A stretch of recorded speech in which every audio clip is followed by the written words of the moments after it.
Good evening, everyone. I'm the storyteller, and I'm here to help you all fall asleep. So before we get started, be sure to subscribe to the channel and like the video. I'd love to know where you're from and what time you're watching this, so leave it in the comments. When you're ready, get comfortable and relax. It all started one ordinary afternoon. I had finished work and was at home, resting after an exhausting day. The rain was falling heavily on the window pane. The sound was soft and soothing, but at the same time, unsettling. Darkness had begun to take over the city, but there was still a faint light filtering through the curtains, a weak glow that barely illuminated the living room.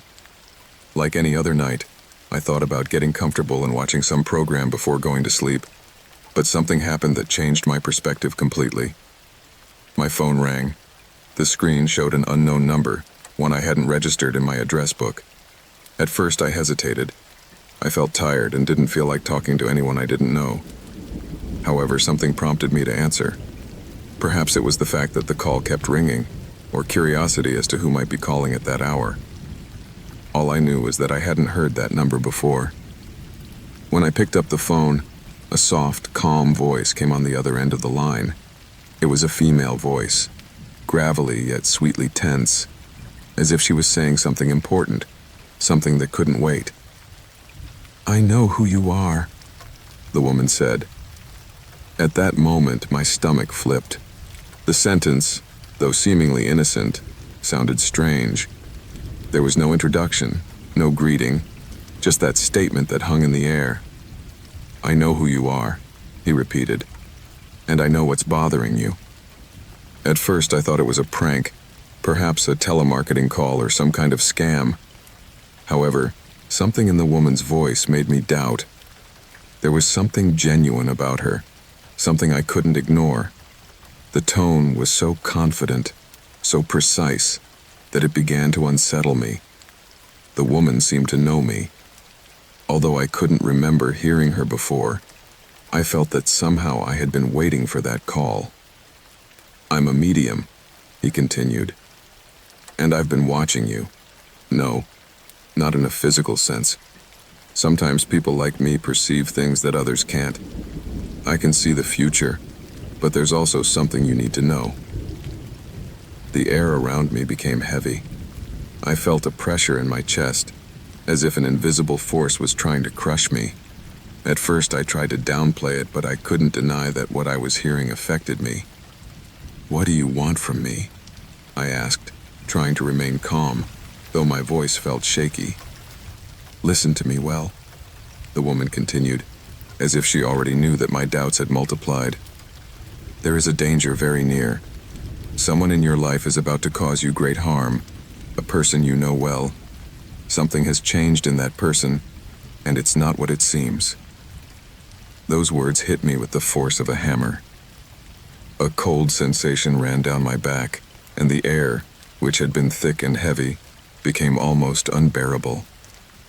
I began to think of all the people I knew, but no one fit that description. What did he mean by someone close? I couldn't help but wonder if he was talking about a friend, a coworker, or maybe someone closer. But I couldn't remember anything that would indicate that anyone in my life was capable of hurting me. "You're thinking about a lot of people," the woman said, as if she had read my thoughts. "But don't worry, I'll tell you. The person who threatens you is not someone you expect. You trust that person more than you think you do, and now is the time when that trust will lead you to a dead end." My mind began to fill with vague images. I couldn't concentrate. The woman spoke with a disconcerting certainty, as if she had access to parts of my life that even I didn't fully understand. How could she know so much about me? There was no way she could know so much detail about my personal life without having been watching me. "Your friend, the one in the office," the medium said, and my heart almost stopped. "He has a lot to do with this. There's something about him that he's hiding from you, something dark. But don't worry, I'll help you understand what's going on." The name I had just uttered froze me in my tracks. My office friend, Samuel, had been one of the people I trusted the most. We had worked together for years, shared stories, talked about our families, our lives. I had known Samuel for a long time. We had even been to a few parties together. He had always struck me as an honest person, maybe a little reserved in some ways, but who isn't? I had always considered him a trusted friend, but now, hearing those words, something began to crumble inside me. I began to remember little signs that I had ignored before. Samuel's furtive glances when we talked about certain subjects, his constant need to know details about my personal life, his strange way of disappearing on some occasions. None of those things had seemed relevant at the time, but now, all those little pieces fit together into something I didn't want to understand. Samuel is hiding something, the medium insisted, as if my mind needed further coaxing. All is not what it seems. He's involved in something you can't see, but you're the missing piece in his game. And if you don't do something now, it will be too late. My breathing quickened. Terror began to take hold of me. What kind of game had Samuel been playing without my knowledge? Why was this all of a sudden making sense now? I could feel my mind going paranoid, searching every corner of my memory for the answer I couldn't find. The medium continued, but her voice seemed more distant, as if she was already ending the call. Don't worry, I warned you, and now it's up to you how to handle this. But don't let Samuel get any closer to you. He is not who you think he is. Remember, the future may change, but the decisions you make today will be what determines whether you live to see it. The call ended abruptly. There was no goodbye, not another sound. Just absolute silence on the phone. For a few seconds I didn't know what to do. I was trembling. Fear had taken over my body. I couldn't stop thinking about Samuel, about everything I had learned in that brief call. What should I do? How could I face the reality that the person I trusted could be involved in something so dark? I got up from my chair, unable to sit still. I paced back and forth, feeling paranoia begin to consume everything I had known so far. Should I confront him? Should I investigate? How could I be sure of what the medium had said? I didn't know if I could trust what she had told me, but a sense of urgency was pushing me to act. That night, I couldn't sleep. Every time I closed my eyes, I saw images of Samuel, seeing me in a different way, a look I had never noticed before. But now, in that new light, it was unsettling. By dawn, the decision was made. I was going to talk to Samuel, but not in the way I had planned. I couldn't just move on as if nothing had happened. The future was uncertain, and all I could do was try to protect myself, even though the real danger might be closer than I imagined. It was a cold evening, the kind of day that invites you into a warm restaurant where the air smells of comfort food and freshly baked bread. I was alone, looking for something simple but comforting for dinner. I decided to go to a restaurant I used to frequent from time to time, a small and cozy one, away from the hustle and bustle of the main streets of the city. The place had that familiar air that makes you feel comfortable from the very first moment. A place where one can sit and let oneself be carried away by the soft clatter of silverware, the murmur of conversations, and the clink of wine glasses.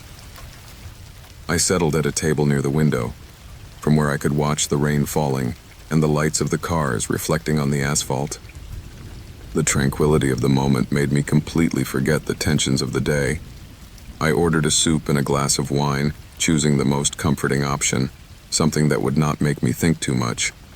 While I waited, I let myself be carried away by the peace that the place offered, the silence interrupted only by the soft murmur of conversations from other tables and the sound of the waiter's footsteps moving around the place. Suddenly, something changed in the atmosphere. The door opened abruptly, and a blast of cold air blew into the restaurant, causing people to pause for a moment. It wasn't just a whisper of wind, but a sharp blow, which made everyone in the room look in that direction. The first thing I noticed was a man rushing in. His appearance was not that of an ordinary customer. He was wearing a leather jacket, with a stand-up collar, and a hat that barely showed his face. He moved quickly, but not with the calm of someone simply looking for a place to dine. There was something unsettling about his posture, something that made me feel uncomfortable, as if his presence altered the atmosphere in the restaurant. He was not the only one who had noticed it. Several people looked up at him, but there were no alarming reactions. Most went on with their dinners, trying to ignore this stranger who had just walked in. I was slightly disconcerted by his presence, but didn't give it any more thought, thinking that perhaps he was just a common man who wanted to escape the rain. However, something inside me told me that I should be on my guard. The man approached the bar, where a bartender greeted him with a smile, trying to appear cordial and professional. The stranger made a vague gesture with his hand, as if he wanted to be served quickly, but did not say a word. The waiter seemed to be used to dealing with customers of all kinds, so he didn't see it as an immediate threat. In the distance from my table, I could see the man pull something out of his jacket, something small that I couldn't immediately identify. Suddenly, the atmosphere became tense. It was at that moment that I heard the muffled sound of a low voice, and then I saw the waiter stop suddenly, his face reflecting a sudden discomfort. The stranger, without a word, approached the waiter, and without warning, raised the hand he had been hiding inside his jacket. A metallic flash shone in the dim light of the restaurant. The waiter stepped back slightly, clearly puzzled, but did so silently. The man did not shout, nor did he make any noise, but everyone in the place could see the threat in his hand. A gun, small but visible enough for all of us to know what was happening. My heart skipped a beat, and my first reaction was to freeze. I couldn't believe what I was seeing. In the blink of an eye, a simple, quiet dining atmosphere had transformed into something completely different. The silence of the restaurant became heavy, oppressive. People around me were beginning to look at each other nervously, but no one dared to make a sudden move. The thief, or whatever it was, had turned that restaurant into a space of pure tension. As the man began to speak quietly to the waiter, the rest of the tables were in stony silence. No one dared to lift a finger. It was clear that he wanted more than just a meal. I couldn't hear what he was saying, but his posture was menacing, and his eyes, intense and fixed, never left the waiter. I felt the atmosphere of the place was charged with a sense of impending danger. The tension increased when, after a few moments, the man gestured toward the restaurant's cash register. It was obvious what he was looking for. The waiter, though visibly uncomfortable, began to walk slowly toward the cash register, following the assailant's instructions. In the distance, I could see his hands trembling slightly as he tried to open the device. The robber was watching him closely, not looking away, his hand still holding the gun tightly. No one moved. No one said anything. It was a moment of absolute dread. In that instant, I realized that it wasn't just the waiter who was in danger. We all were. Any false move, any sound, could cause the situation to erupt into chaos. I looked around and saw people trying to remain calm, but the nerves were evident. Fear was in their eyes, and in mine too. Just as the waiter managed to open the box, the thief made a sharp gesture toward him. At that precise moment, something happened. From the kitchen, a loud noise interrupted the scene. Someone had tripped over something or perhaps dropped a utensil. It wasn't much, just a slight bump, but the effect was immediate. The man, who until that moment had remained completely controlled, took a step back, looking toward the kitchen. In that second of distraction, the waiter, in one swift movement, pushed the box toward the assailant with a warning shout.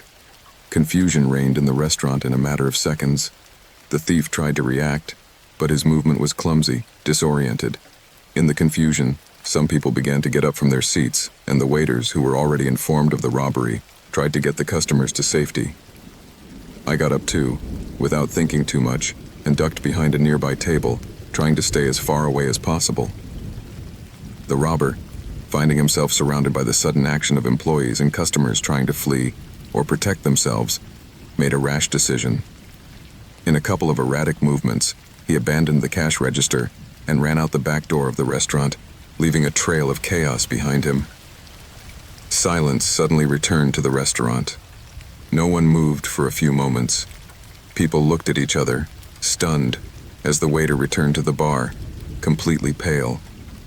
The fear was clear in his eyes, but at the same time a sense of relief was beginning to fill the air. The danger had passed, albeit narrowly. The robber had missed, and fortunately, no one was hurt. The rest of the evening was almost surreal. Dinner didn't seem so important anymore. The place, which shortly before had been bustling with life, seemed empty, as if we were all trying to process what had just happened. I could feel the tension still hanging in the air, how something had broken in that moment, and nothing would ever be the same again. I got up, paid my bill quickly, and headed for the exit. I couldn't help but look one last time at the place where it had all happened, that cash register where the thief's money would never reach. I stepped out into the cold of the night, and though the danger had passed, I couldn't shake the feeling of vulnerability that the event had left behind. Something as simple as a quiet dinner had been interrupted by the violence of an instant, and now, every time I pass that restaurant, I feel like something else is lurking in the darkness. The night was impregnated with a strange cold, a cold that seemed to emanate from the very walls of the house. That place, which had been my refuge for so many years, now seemed alien to me, as if a shadow had settled over it, robbing it of its essence. I remembered that the house was not big, but it had always had an energy that welcomed me, made me feel safe. But that night was not like the others. That night, everything changed. I was in my room, sitting on my bed, looking at my phone without really looking at it. I wasn't focused on anything in particular. My mind wandered through childhood memories, when my brother and I shared the same games, the same illusions. It seemed so far away, so distant. That brother I had grown up with whom I had shared laughs and fights, was no longer the same. I knew something was wrong with him, something that had never been openly talked about, but that we all knew. The awkwardness in the house had grown more pronounced over the years, especially after our mother's death. But that night would be the last time I would set foot in this home like that. I heard a noise coming from downstairs, a thud, something that made my skin crawl. It wasn't the sound of a simple footstep or something falling. It was a metallic noise, as if something heavy had been dragged along the ground. I didn't think much of it at first.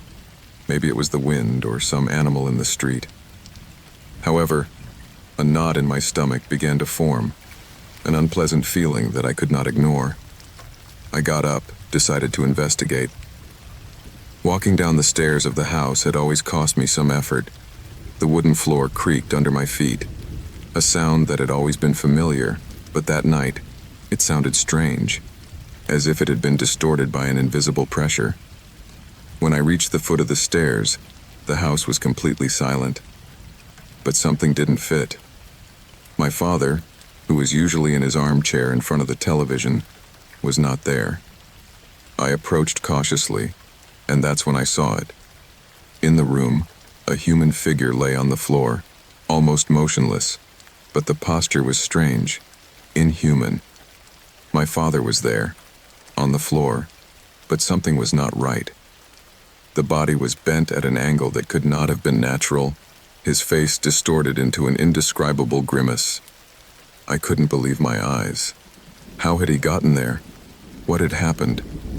I didn't understand anything, but something inside me told me that something horrible had happened. I didn't want to think about it, but the reality hit me immediately. My brother was not in his room. And now, the silence in the house felt much heavier. I stood there in the doorway, staring at my father's body. My mind was trying to process what was happening, but I couldn't find the words to explain it. However, the worst was yet to come. The sound of footsteps, light but unmistakable, approached from the hallway. I didn't want to look, but my body reacted before my mind. I looked down the hallway and saw my brother. He was standing in the doorway of his room, his face pale and his gaze vacant, as if he were a stranger to me. His hair in disarray, his clothes mismatched. It was as if time had stopped for him, as if he had no idea what was happening. However, he knew perfectly well what had happened. The bewilderment in his eyes was nothing more than a facade, a mask of innocence that hid something much darker. I knew what I had done, though I could not accept it. My mind tried to run away from the truth, but fear began to devour me from within. I slowly approached my father's body. The cold was already beginning to envelop me.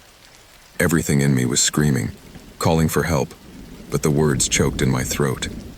I looked at my brother once more, and his expression had changed. It was no longer the same. His eyes, empty before, now shone with an intensity that chilled my blood. He stared at me, and in that moment, I knew what had happened. My father had died by her hand. My brother had killed him. I didn't understand why. I could not understand. My brother, the one I had played with as a child, the one who had been my life companion, was now a stranger. His body was there, but his soul was gone. The coldness that emanated from him paralyzed me. There was no guilt in his eyes, no regret, just an eerie calm that made everything else disappear around him. At that moment, I knew. Not only had he killed him, but he planned to cover it up, to make it all look like an accident. My father's position, the way he had been positioned, was part of his plan. My brother had been smart enough to place the body in a position that suggested he had fallen, that he had been hit in some way. An accident, something no one would question. But I knew what had happened. I knew it hadn't been an accident. My brother was watching me, waiting for something from me. What did he expect? That I would help him? That I would cover up the crime for him? A part of me, the darker part, thought maybe I could do it. Maybe if I helped him, I would gain his trust. I would get rid of what he was seeing. But something inside me, something much deeper, told me I couldn't do it. I couldn't be complicit in something so horrific. And then, just as my mind was beginning to waver, I heard something that chilled me even more. A distant but unmistakable sound. The sound of a cell phone, the same one my brother had left on the living room table. The phone vibrated, over and over again, as if it were the harbinger of something even more terrible. I looked at my brother and saw the despair on his face for a second, before the mask fell back on him. I realized that not only was he trying to cover up the crime, but he was also trying to get something out of it. Insurance. My father had been insured, and my brother was planning to profit from it, from our father's death. I couldn't believe what I was seeing. The lie was much bigger than I imagined. The tension grew to the point where I could no longer bear it. My brother knew that if I denounced him, his life would be destroyed.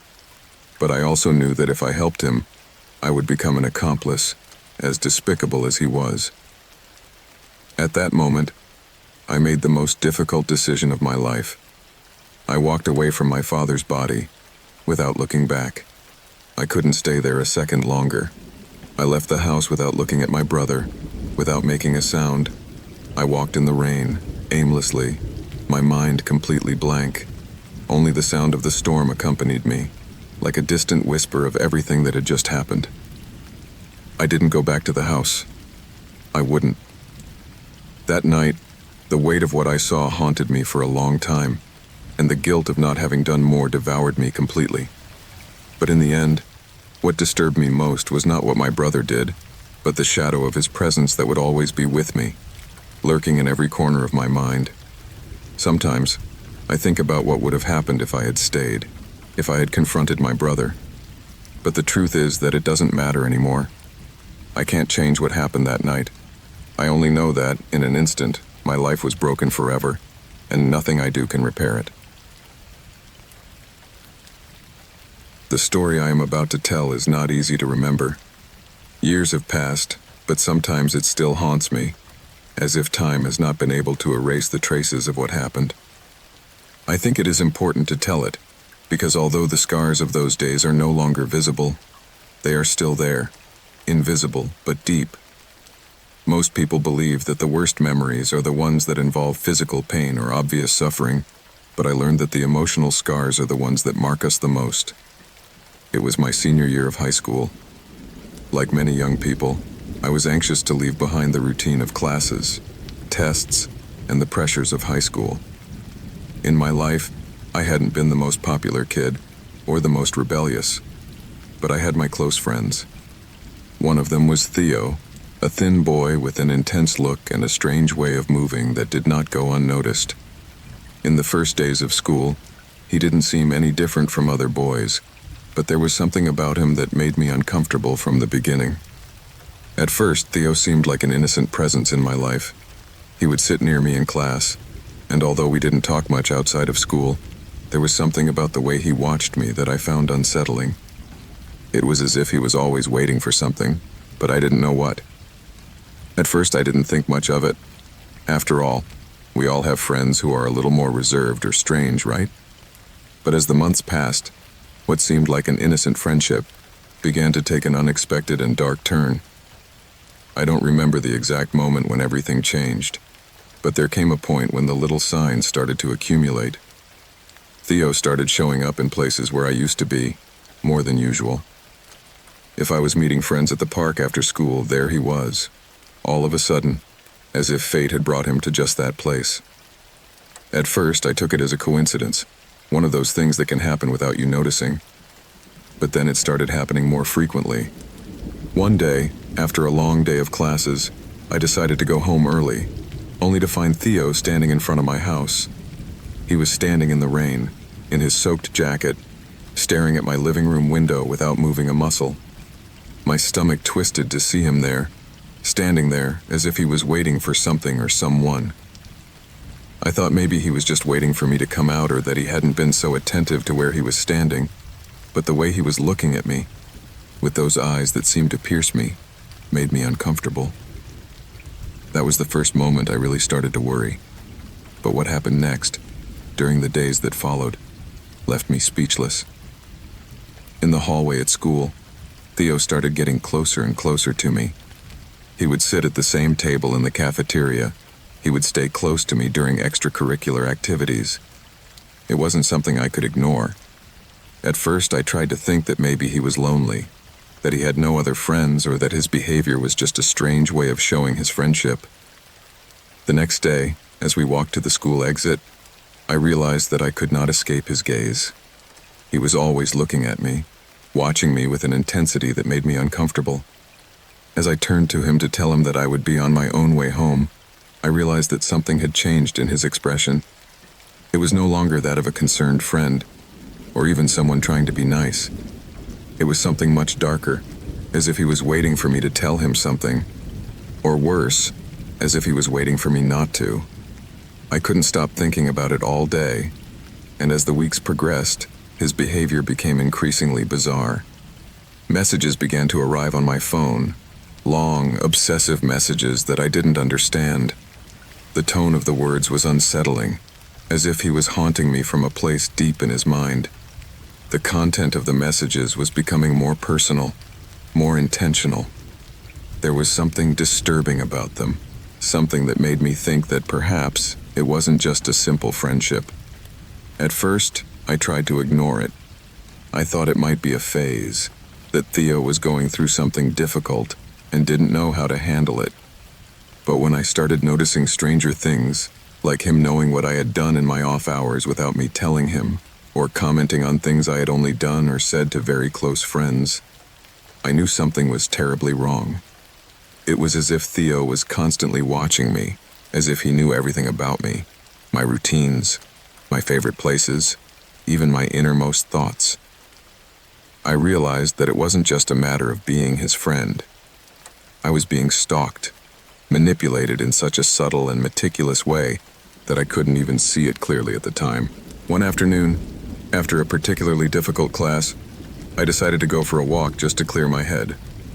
I thought that walking in the park near the school would help me calm down. At first, the walk was relaxing. The cool wind, the leaves slowly falling from the trees, everything seemed so normal to me. But as I walked along the path, I realized I was not alone. Something in the air changed. I could feel a presence behind me, as if someone was following me. My heart began to pound, and I couldn't help but turn around. Theo was there, standing in the distance, looking at me with a vacant and fixed expression. His presence was unmistakable, and although I tried to play it down, something in his posture, something in his body, told me that this was not the same Theo as before. Something inside me told me that he had crossed a line from which he could not return. That night, fear took hold of me. I decided I had to do something. I had to face what was happening. The phone vibrated again, and in the message that appeared on my screen, the words were clear and frightening. I am watching you. You can't escape me. The next day, I couldn't take it anymore. I turned to a trusted friend, someone I always felt safe with. I told him everything, from the messages to the strange encounters. He listened, but something in his eyes told me he didn't understand the gravity of what was happening. At first, he tried to play it down, but when he saw my expression, when he heard the fear in my voice, he realized how serious I was. We decided to do something. We agreed that I would stay away from school for a few days, that I would take a break. During that time, Theo disappeared from my life. He never texted again, never came my way. The silence was like a relief. But I know that what he did, what he made me feel, will never go away.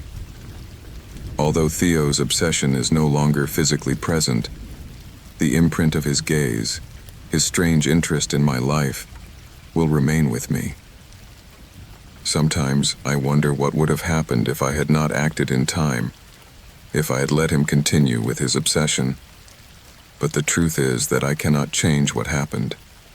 I only know that, for now, I have managed to escape. I am not the type of person who is easily overcome by fear. People have always considered me to be a calm person, able to keep my cool even in the most difficult situations. However, what happened that afternoon changed something inside me, something that I have never been able to fully understand, something that, even today, when I think about it, makes me shudder. It was an autumn day. The cool, dry afternoon air caressed my skin as I walked through the countryside, seeking to escape the hustle and bustle of the city and everyday problems. I have always been a person who enjoys solitude, the peace of being surrounded by nature. The feeling of being in the countryside, with the wind blowing gently and the crunching of leaves under my boots, made me feel free. It was my escape, my refuge. That day I decided to go even further away, taking a little traveled path that went deeper into the forest. I knew I wouldn't find anyone for miles, which seemed perfect. I wanted to be alone, clear my mind and enjoy the quiet. So I kept walking, heading deeper into terrain that was already familiar to me, but that I had never walked this far. The sun was beginning to set, and the golden afternoon light was transforming everything in its path, tinting the landscape with an enveloping warmth. It was at that moment that I began to feel it. It wasn't obvious at first, more of a vague sensation, as if someone was watching me from afar. I turned my head, looking for something, but saw nothing. I dismissed it, thinking maybe it was my mind playing tricks.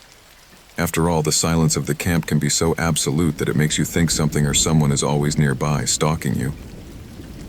I kept walking, but the feeling persisted. A slight tingling in the back of my neck, an uncomfortable pressure in the air, as if someone was lurking. I looked around again, but the trail was still empty. Worry began to settle in my chest, but I tried to ignore it. What could it be?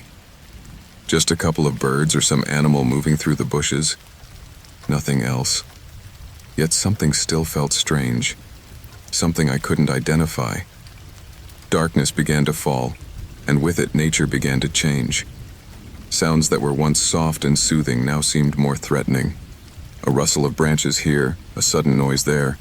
I was sure something was moving in the darkness. It was no longer the vague sensation of before. Now it was real. Something was following me. Suddenly I heard a rustling sound behind me. It wasn't a natural noise like an animal.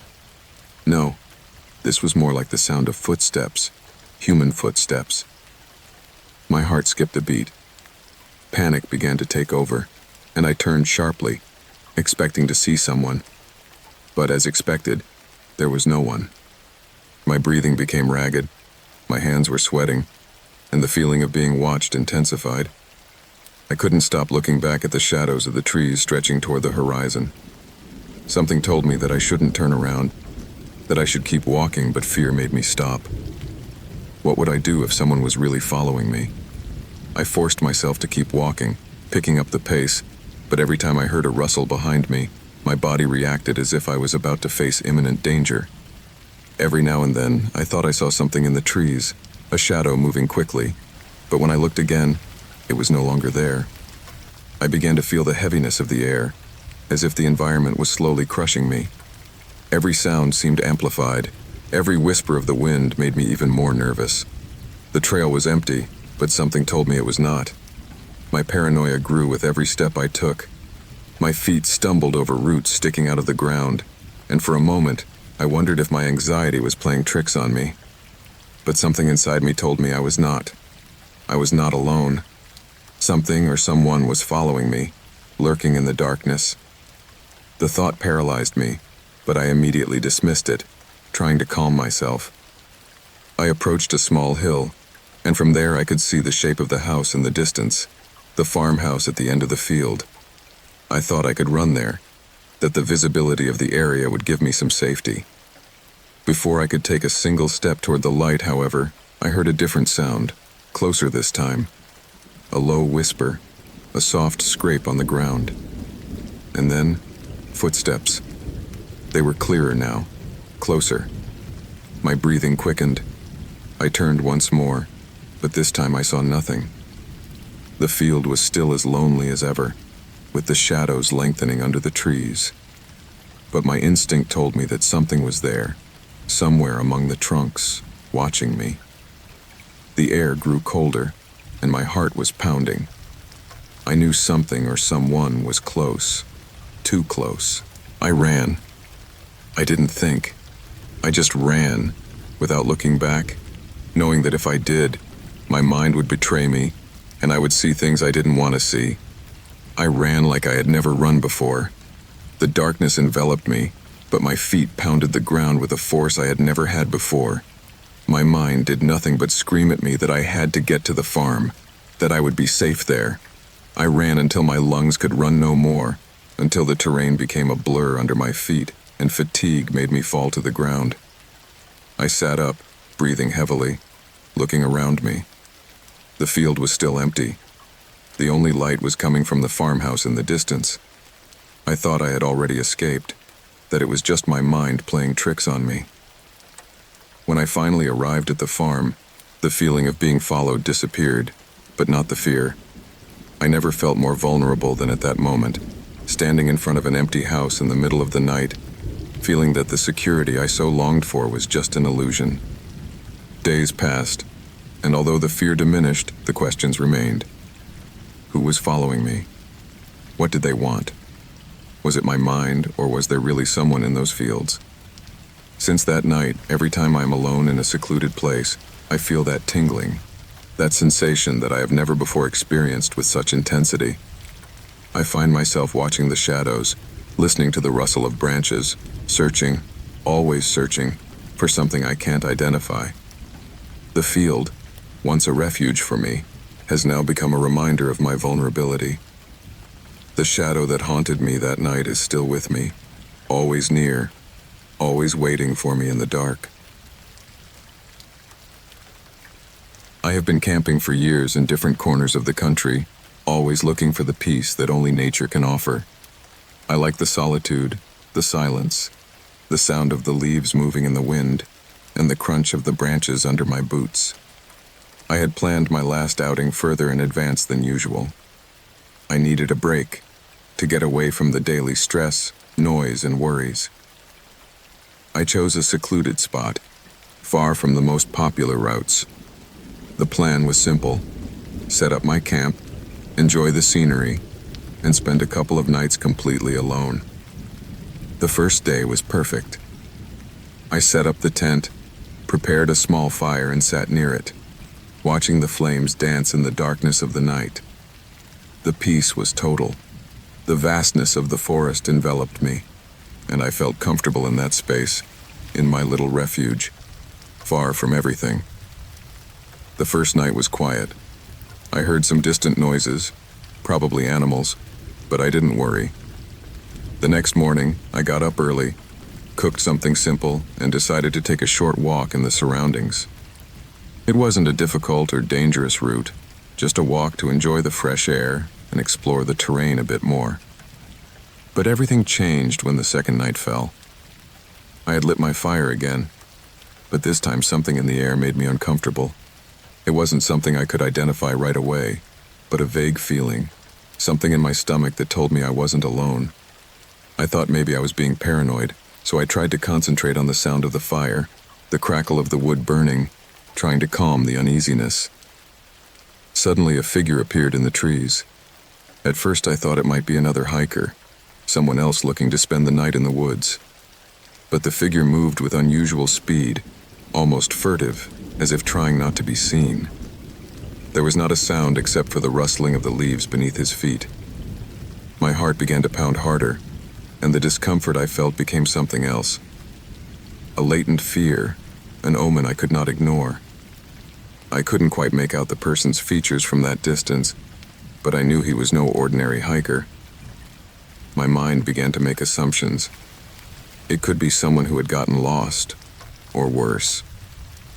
I tried not to move, hoping the figure would go unnoticed. But as soon as he came closer, I saw that he was not alone. Next to him, there was another figure. I knew then that these were no ordinary people. Fear gripped me, and an irrational impulse drove me to move away from the firelight and slip behind the nearby bushes. I didn't know what was happening, but my body reacted immediately, as if my whole being was warned of impending danger. From my hiding place, I watched carefully as the two figures stopped near my camp. There was no doubt, I was being watched. A few minutes passed before one of the figures began to move around the tent, carefully searching everything, as if looking for something. The other figure stayed near the fire, watching carefully, while the first one went through my belongings, searching through the backpacks and food I had left out. I could not allow myself to be discovered. My mind was working at full speed, searching for a solution, an escape.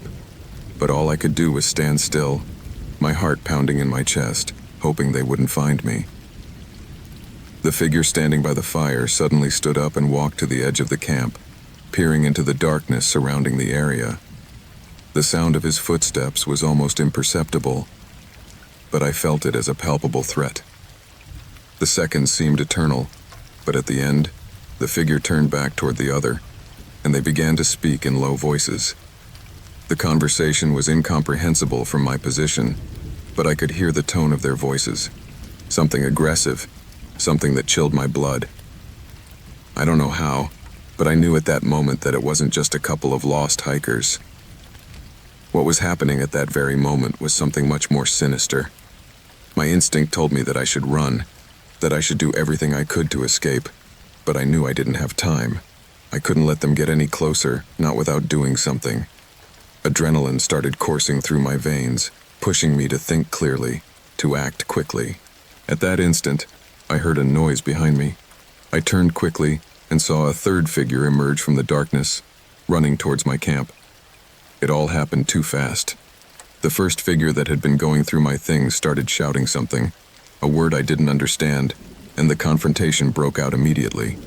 The new figure, clearly armed, joined the other pair of assailants, and they began to move quickly, throwing things around the tent as the tension became unbearable.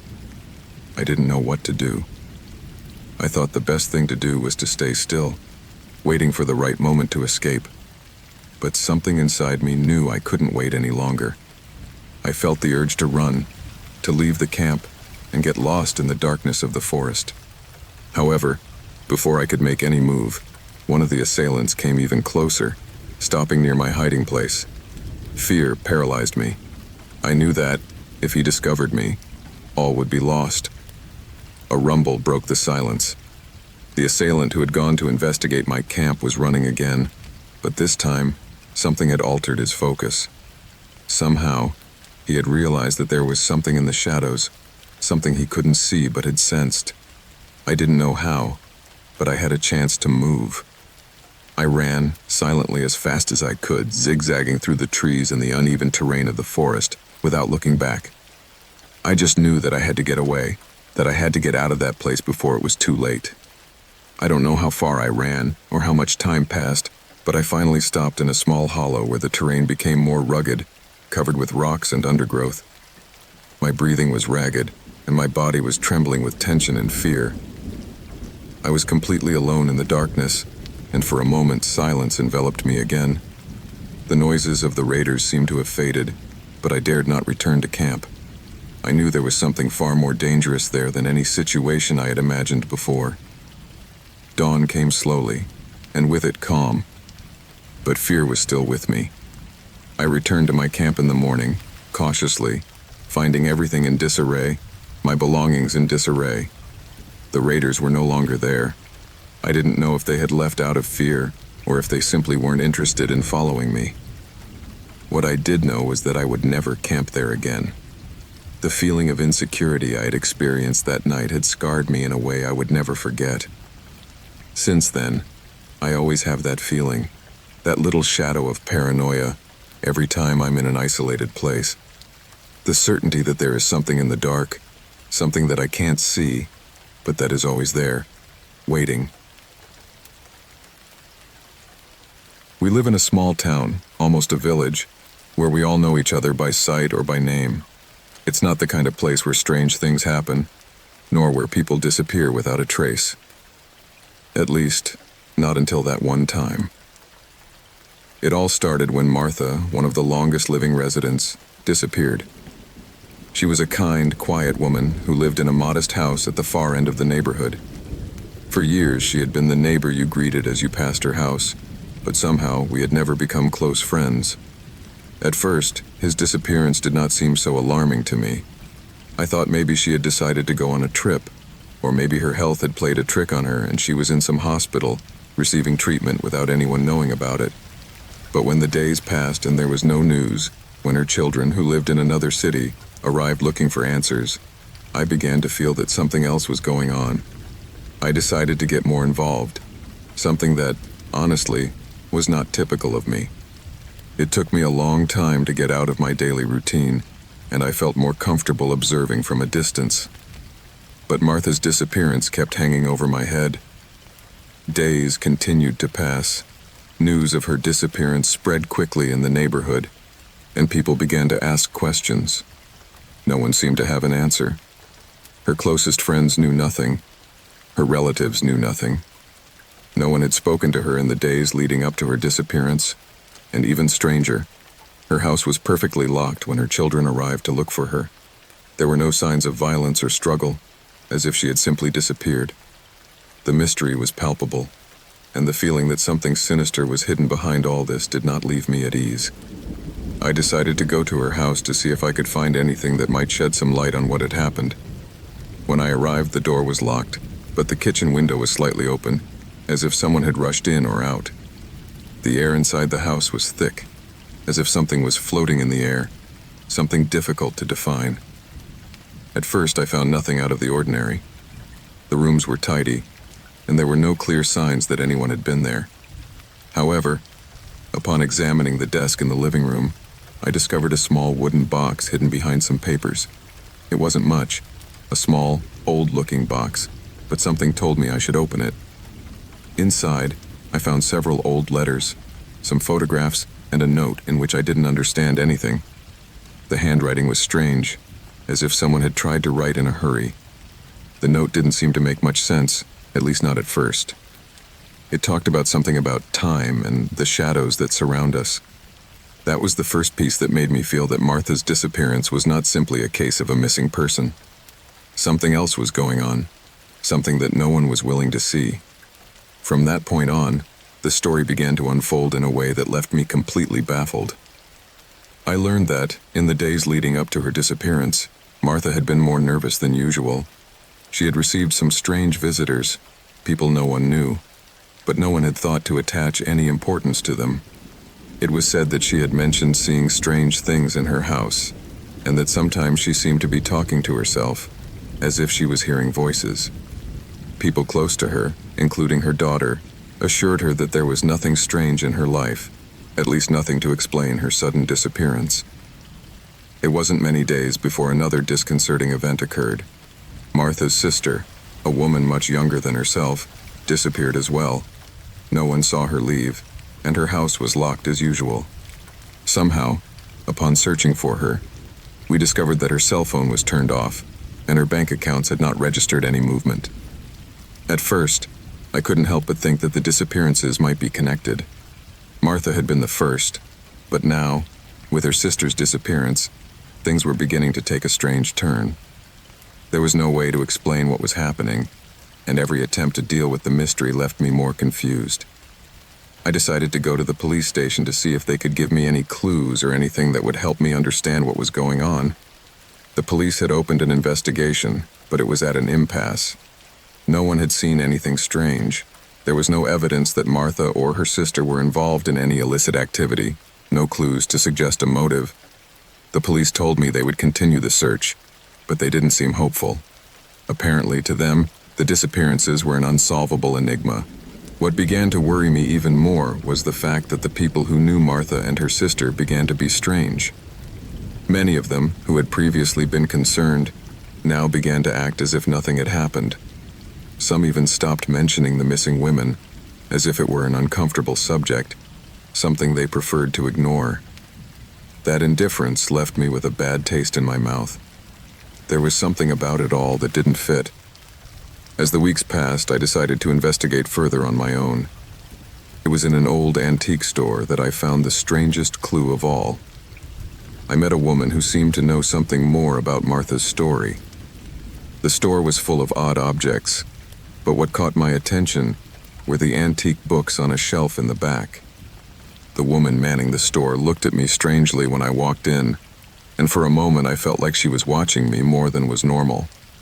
I didn't pay too much attention to her at the time, but when I looked on the shelves, I saw a book that looked too old with a worn cover. I took it in my hands, and when I opened it, I found something I couldn't forget. In the first pages, there was a strange drawing, a symbol that seemed familiar, and a series of names, among them, Martha's name. The book talked about something called the cycle, something to do with unexplained disappearances and people vanishing without a trace. I found the reading disturbing. As far as I could make out, the cycle was a phenomenon that occurred when certain people were trapped in a kind of time loop. These people disappeared, but their bodies were not found because somehow they were trapped in another plane, a space that did not completely belong to reality, as if somehow their existence was eliminated without leaving a trace. The worst part came when I looked for more information about the book. I discovered that it was not a common book, but a rare and ancient text that talked about situations similar to the disappearances. And the strangest thing of all was that Martha and her sister were not the first ones. There were other names in the book, people who had disappeared in similar circumstances in other parts of the world, all vanished without a trace, without any explanation. With each new piece of information, my paranoia increased. I felt that something was lurking, something much bigger than just a common disappearance.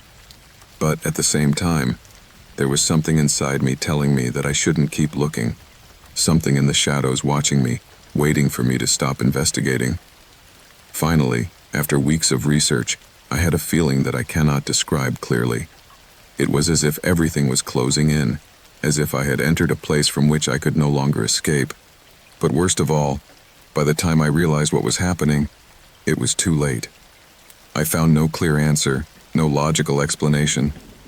All that remained was the feeling that something was being consumed, that the truth was too hidden to reach.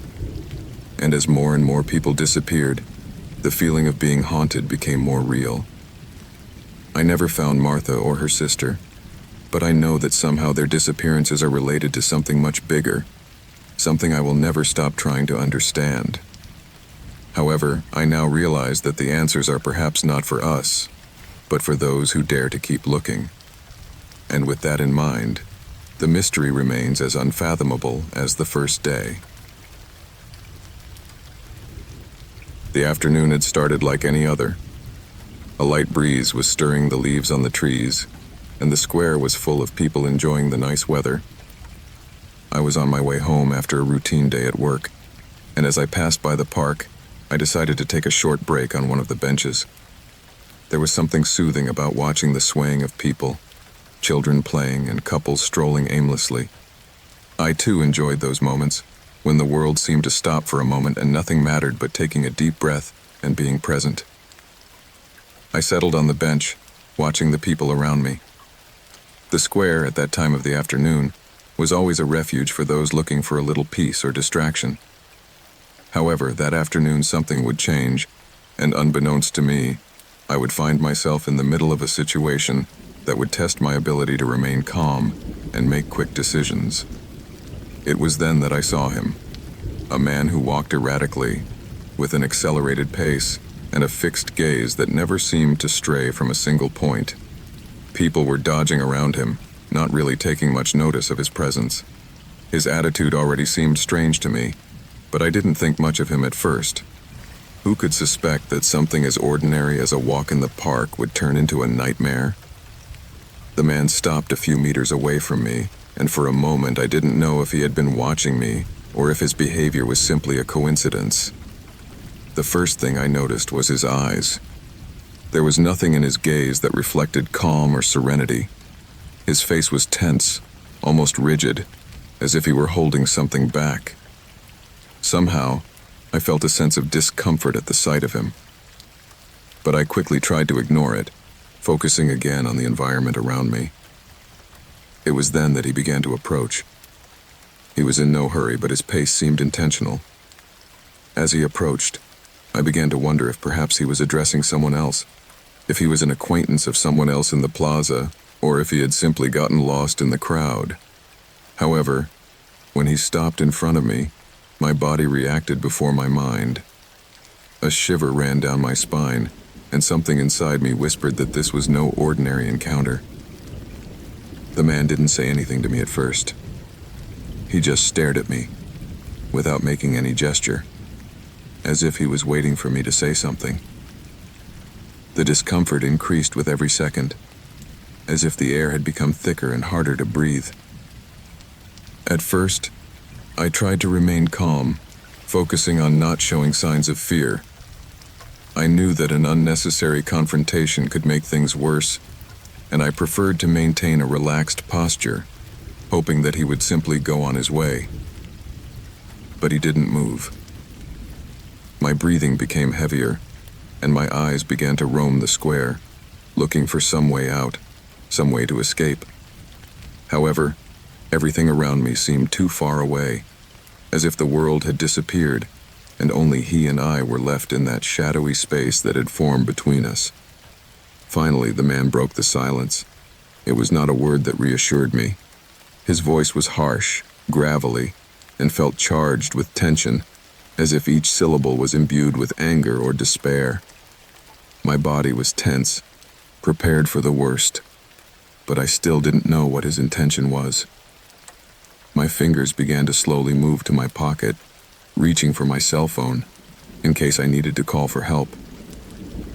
At that moment, however, my thoughts were interrupted by an abrupt noise. The man took a step toward me. My instinct prompted me to get up from the bench, but before I could move, he made a hand gesture that stopped my movements.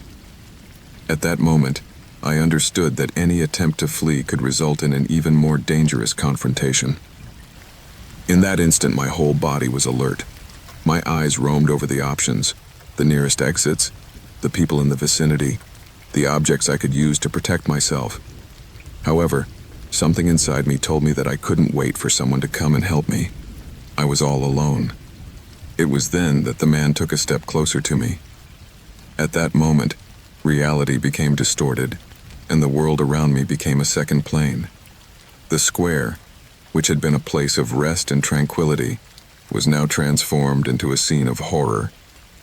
My heart was pounding, and I felt that every fiber of my being was focused on finding a way out, on avoiding the confrontation that was coming. The man was close enough to smell his breath. It was a smell of sweat, something metallic, almost acidic. My mind tried to process the signals, but everything was happening so fast that I couldn't think clearly. All I knew was that I had to stay calm and think of a way to get out of the situation unscathed. When the man raised his hand, as if to touch or assault me, a spark of clarity ignited in my mind. Next to me was a small wooden table, used by street vendors. In one swift movement, without much thought, I slid to the side and used the table as a barrier. The man tried to reach me, but the object blocked his way. I took advantage of that moment to back away, without taking my eyes off him for a single second. I felt the fear coursing through my body, but I also knew that I could not let myself be overcome by it. My mind began to work at full speed. I was trapped in a public place, surrounded by people, but none of them had realized the gravity of the situation. Some watched undeterred, while others walked unconcerned, oblivious to the danger creeping in the shadows. No one would intervene, and I had to defend myself alone. I watched as the man began to advance toward me again, and I felt that I could no longer retreat. The square had become empty of options, and I couldn't wait any longer. With a quick impulse, I threw the table at him with all my might. The impact caused him to stumble and fall to the ground, which gave me the time I needed to run away. I ran without looking back, not knowing what would happen next. My legs carried me without thinking, and only my instinct guided my movements. The square was getting farther and farther away, and the air seemed to clear as I went, as if a dark fog was lifting from my shoulders. I didn't stop until I reached a busier street, where the sense of security slowly returned. I looked around me, breathing heavily, as my body trembled from exertion and accumulated fear. I had no idea what had really happened, but something told me that this man was not someone who had simply made a mistake in addressing me. There was something in his eyes, something in his demeanor, that told me I was dealing with something far more dangerous than I imagined. The situation ended as quickly as it began. I never saw or heard from him again, but the feeling of insecurity he left in me lingered long after I left the scene. The encounter taught me a lesson I will never forget. Not everything is what it seems, and in a second, your life can change completely. At that moment, I understood that I had to be prepared for the unexpected, because danger can lurk in the most common places. And sometimes, the only way to survive is to trust your instinct and act before it's too late. Ever since I arrived in the city, everything seemed in its place, but something was always out of place. It wasn't something tangible, not something I could put a finger on, but I felt it. In the first few weeks, I was merely an observer, adjusting to the routine, the quiet that I had always associated with small-town life. However, as the days went by, I noticed certain things that made me uneasy. The people, although polite, had something in their eyes, something strange, as if they were keeping a secret that was not mine to know. They greeted each other in a peculiar way, not with the familiarity one would expect, but with a kind of ritual. The uneasy feeling intensified when I began to notice strange patterns. First, it was a person I saw several times in different places. A middle-aged man, he always seemed to be in the right place at the right time. Then, I noticed that the same people were always in the same places, but with an apparent lack of spontaneity, as if they were following a predetermined plan. It was strange, but deep down, it kept me away. After all, sometimes our minds play tricks on us, and people always have their routines. However, something else started to happen. Disappearances. No one mentioned it openly, but over time, people began to talk to each other in whispers, and those muffled voices spoke of people who were gone, as if they had never existed. One afternoon, as I was walking home, I heard whispers coming from a street corner. I couldn't help but stop and slowly approach, moved by a mixture of curiosity and a strange need to understand what was going on. It was dark. The sun had already begun to set, and the cold of the night was beginning to make itself felt. I saw a figure standing next to a building that looked more like a shadow than a person. At first, I thought it was just a passerby, but something about his posture made me doubt. He wasn't moving. He wasn't breathing. He was just standing there, watching. When I managed to catch a glimpse, I realized there was nothing human about it. It was like a void, a space where the eyes used to be. For an instant, I felt the impulse to run away, but something stopped me. My mind began to be invaded by the need to understand what was happening in that place. Not only the disappearances, but the strange atmosphere, as if the city itself was asleep, in a state of collective hypnosis. Instead of continuing on my way home, I decided to investigate. The fear, instead of stopping me, pushed me to go deeper into the mystery. The next night, I followed that figure, from a distance. I did so for no reason, driven by a force I did not understand, and it led me to an abandoned building on the outskirts of the city. I was not sure why I was there, nor why the figure had walked in that direction. I hid in the shadows and watched as members of the city, those who seemed most concerned with their daily lives, began to gather in that building, one by one, with the same vacant expression on their faces. They did not utter a word. They did not look at each other. They just sat in circles, empty-eyed, waiting for something. I sat down too, not knowing why, and it wasn't as if I felt invited, but as if I had no choice.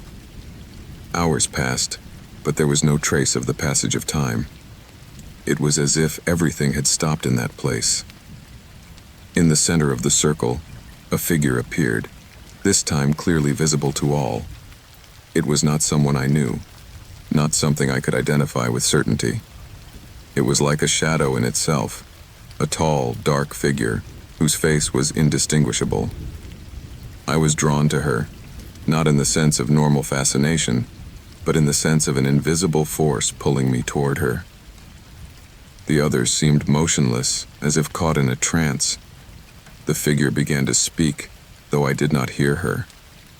I couldn't. The words that came out of her mouth seeped out as if they were made of air, of water. I couldn't understand anything, but still, I was drawn into that incomprehensible sound, as if my mind was being sucked into something much bigger than me. The city began to fade in my mind.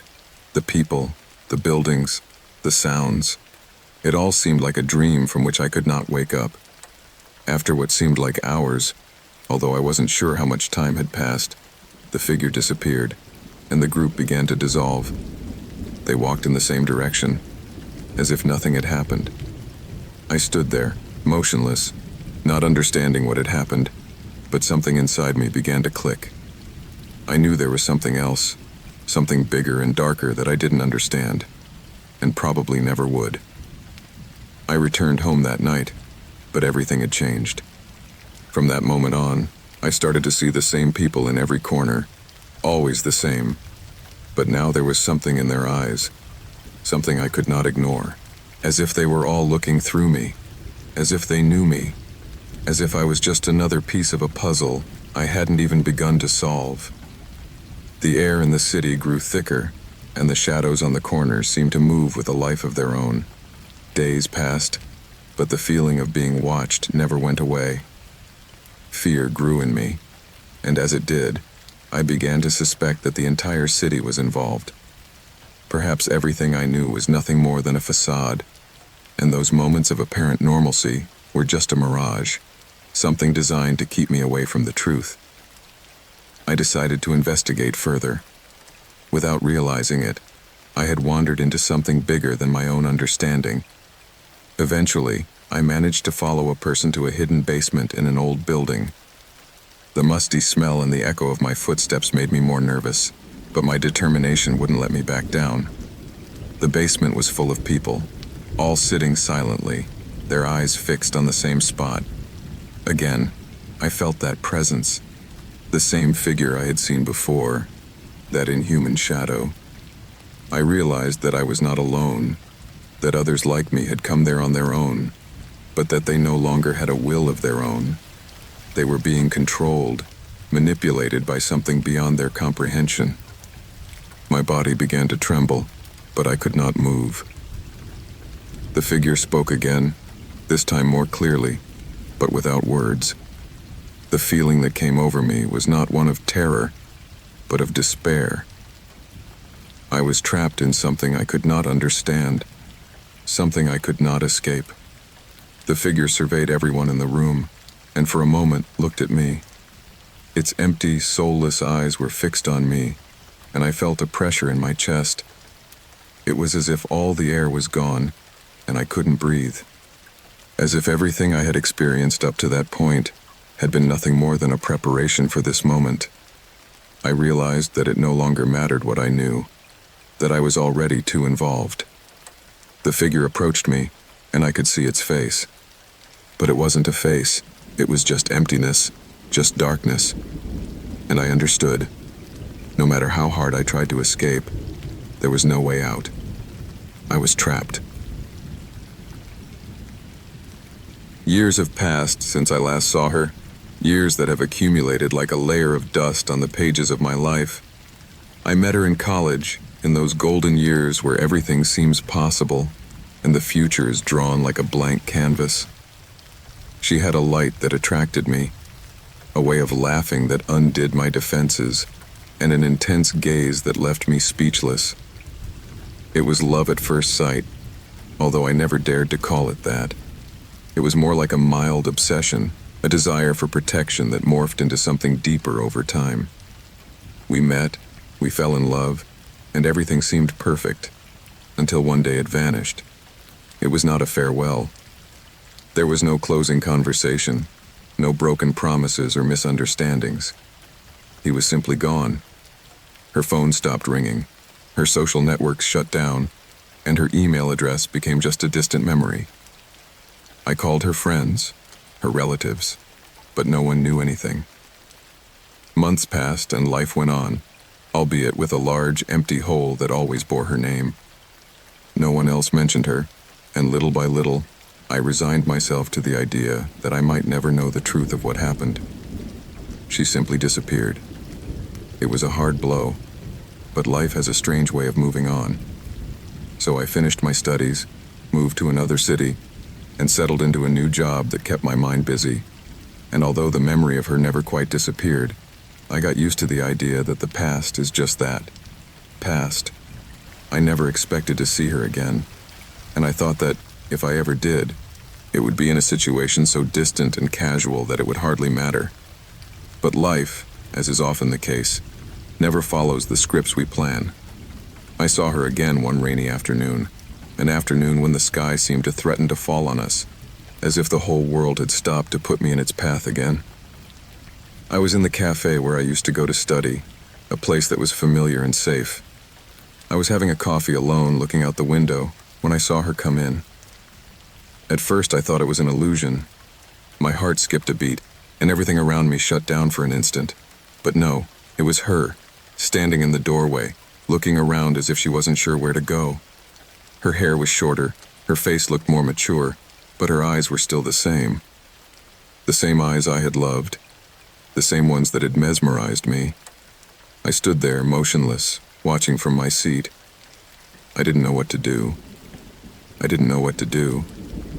Should I go to her? Ask her what had happened? But I didn't move. Not at that moment. She, for her part, didn't see me.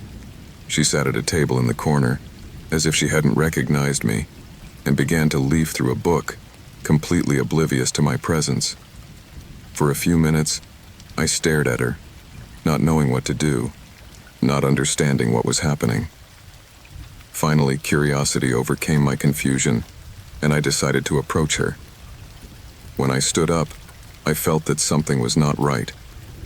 My legs seemed heavier than usual, and my mind, which up to that point had been clear, began to cloud. The walk to her table felt longer than it really was. And when I got there, something in his face made me pause for a second. It wasn't that he had transformed, but something in his expression was different. It was a mixture of familiarity and bewilderment, as if he was trying to remember me, but not succeeding. His gaze didn't pierce me like before. He didn't recognize me right away. It hadn't been long since our last conversation, but her attitude seemed strange, distant. She was sitting there, unhurried, without the glow that had characterized her. Her gestures were slower, almost empty, as if she were trapped in a dream from which she could not wake up. She never once spoke a word to me, though I expected her to do so, to get up and hug me as she always did.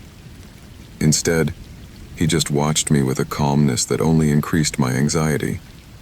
My mind couldn't process it, and my heart was beating in an irregular rhythm. What had changed?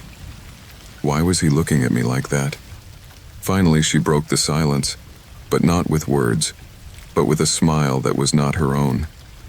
There was something strange about her face, as if it were a mask, a facade she was trying to maintain, but which failed to hide the fear that peered through her eyes. He told me he was fine, that everything was fine, but his words did not sound sincere. There was something behind his tone, something that made me doubt everything. I wondered if the person standing in front of me was really the same person I knew. Somehow his presence began to unsettle me. It was not the nostalgia that had invaded me at the beginning, nor the feeling of being in front of something I had lost. It was something much deeper, a kind of shadow that surrounded me as we talked. There was something in her demeanor that made me feel as if I wasn't talking to her, but to a stranger, to someone who had taken her place. At some point, I tried to ask why she was gone, why she disappeared without a word. But before I could say a word, she started to get up. Clumsy movements, as if her hands didn't know how to hold things, as if her body was out of place. I watched her walk towards the exit, and an irrational impulse led me to follow her. Something told me I had to do it. Something deep inside me ordered me not to let her go without getting answers. I followed her through the streets, under the rain that fell harder with every step. My steps were quick, determined, though my mind was unclear. Why was I following her? What did I expect to find? At some point, she stopped in front of an old building, one that had been empty for years. I watched her enter, and my heart skipped a beat. When I arrived, the door was ajar, as if inviting me in. I didn't hesitate. I pushed open the door and stepped into the darkness. The place was empty, but there was a dense feeling in the air, as if something heavy had settled on those walls. I felt watched, but I couldn't identify where the feeling was coming from. I walked through the building, and in the back hallway I saw a hooded figure standing by a closed door. Before I could approach, the figure turned. It was her, but it was not her. Her eyes were no longer the same. Her face was pale, almost cadaverous, and the gleam in her eye was gone. Everything about her was wrong, and I felt an indescribable terror run down my spine. My breathing became heavy and my body began to tremble. Suddenly the door closed behind her, and I was left alone, in the middle of an absolute void. Since that night, I never saw her again. And although the mystery of her return was never solved, I know that something in her changed. Something dark took over her being. I was there, but I was no longer the same. And I will never stop wondering if that night was the last time I saw the person I loved, or if what I found was something far more sinister than a simple disappearance. I remember the first day I saw that child. He was about 7 years old, or so I thought, although time and memory tend to distort things. I was just a little older, about 10 years old maybe, when I met him. It was during a hot summer, those kinds of days when the sun seems to melt the world and the shadows become havens of relief. He lived in a small house on the outskirts, surrounded by fields and lonely roads. It was a secluded place, one where stories and legends seemed to come alive more easily. But there was nothing normal about what happened that afternoon. It was one of those long days when the afternoon stretched out slowly, inviting curiosity to wander the neighborhood. I had been playing alone near the edge of the woods when I saw him. He was standing by the old oak tree, as if waiting for someone, though he didn't seem to be waiting for anything in particular. His face was small, rounded, with an expression of innocence that was not at all common. The first thing I noticed were his eyes.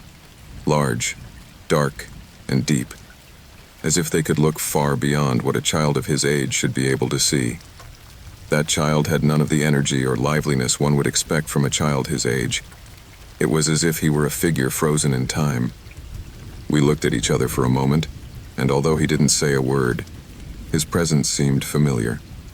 Something about the way he stood there, still and silent, made me uneasy. I felt the need to approach him, to speak to him, as if something was pushing me to do so. Curiosity, I suppose, has always been a powerful force. I approached it slowly, but before I reached it, something strange happened. The breeze that was blowing gently stopped, and the air became thick, as if it had been filled with some kind of electricity that I could not identify. The boy didn't move, didn't say anything, but I felt a strange sensation, as if something was wrong, as if he shouldn't be there. Despite the discomfort that was beginning to settle in my chest, I decided to talk. I asked him if he wanted to play, if he could accompany me to the river nearby, but he didn't answer. His silence puzzled me even more. He didn't seem upset or scared or happy. He was just there, looking at me with those dark eyes that kept scrutinizing me.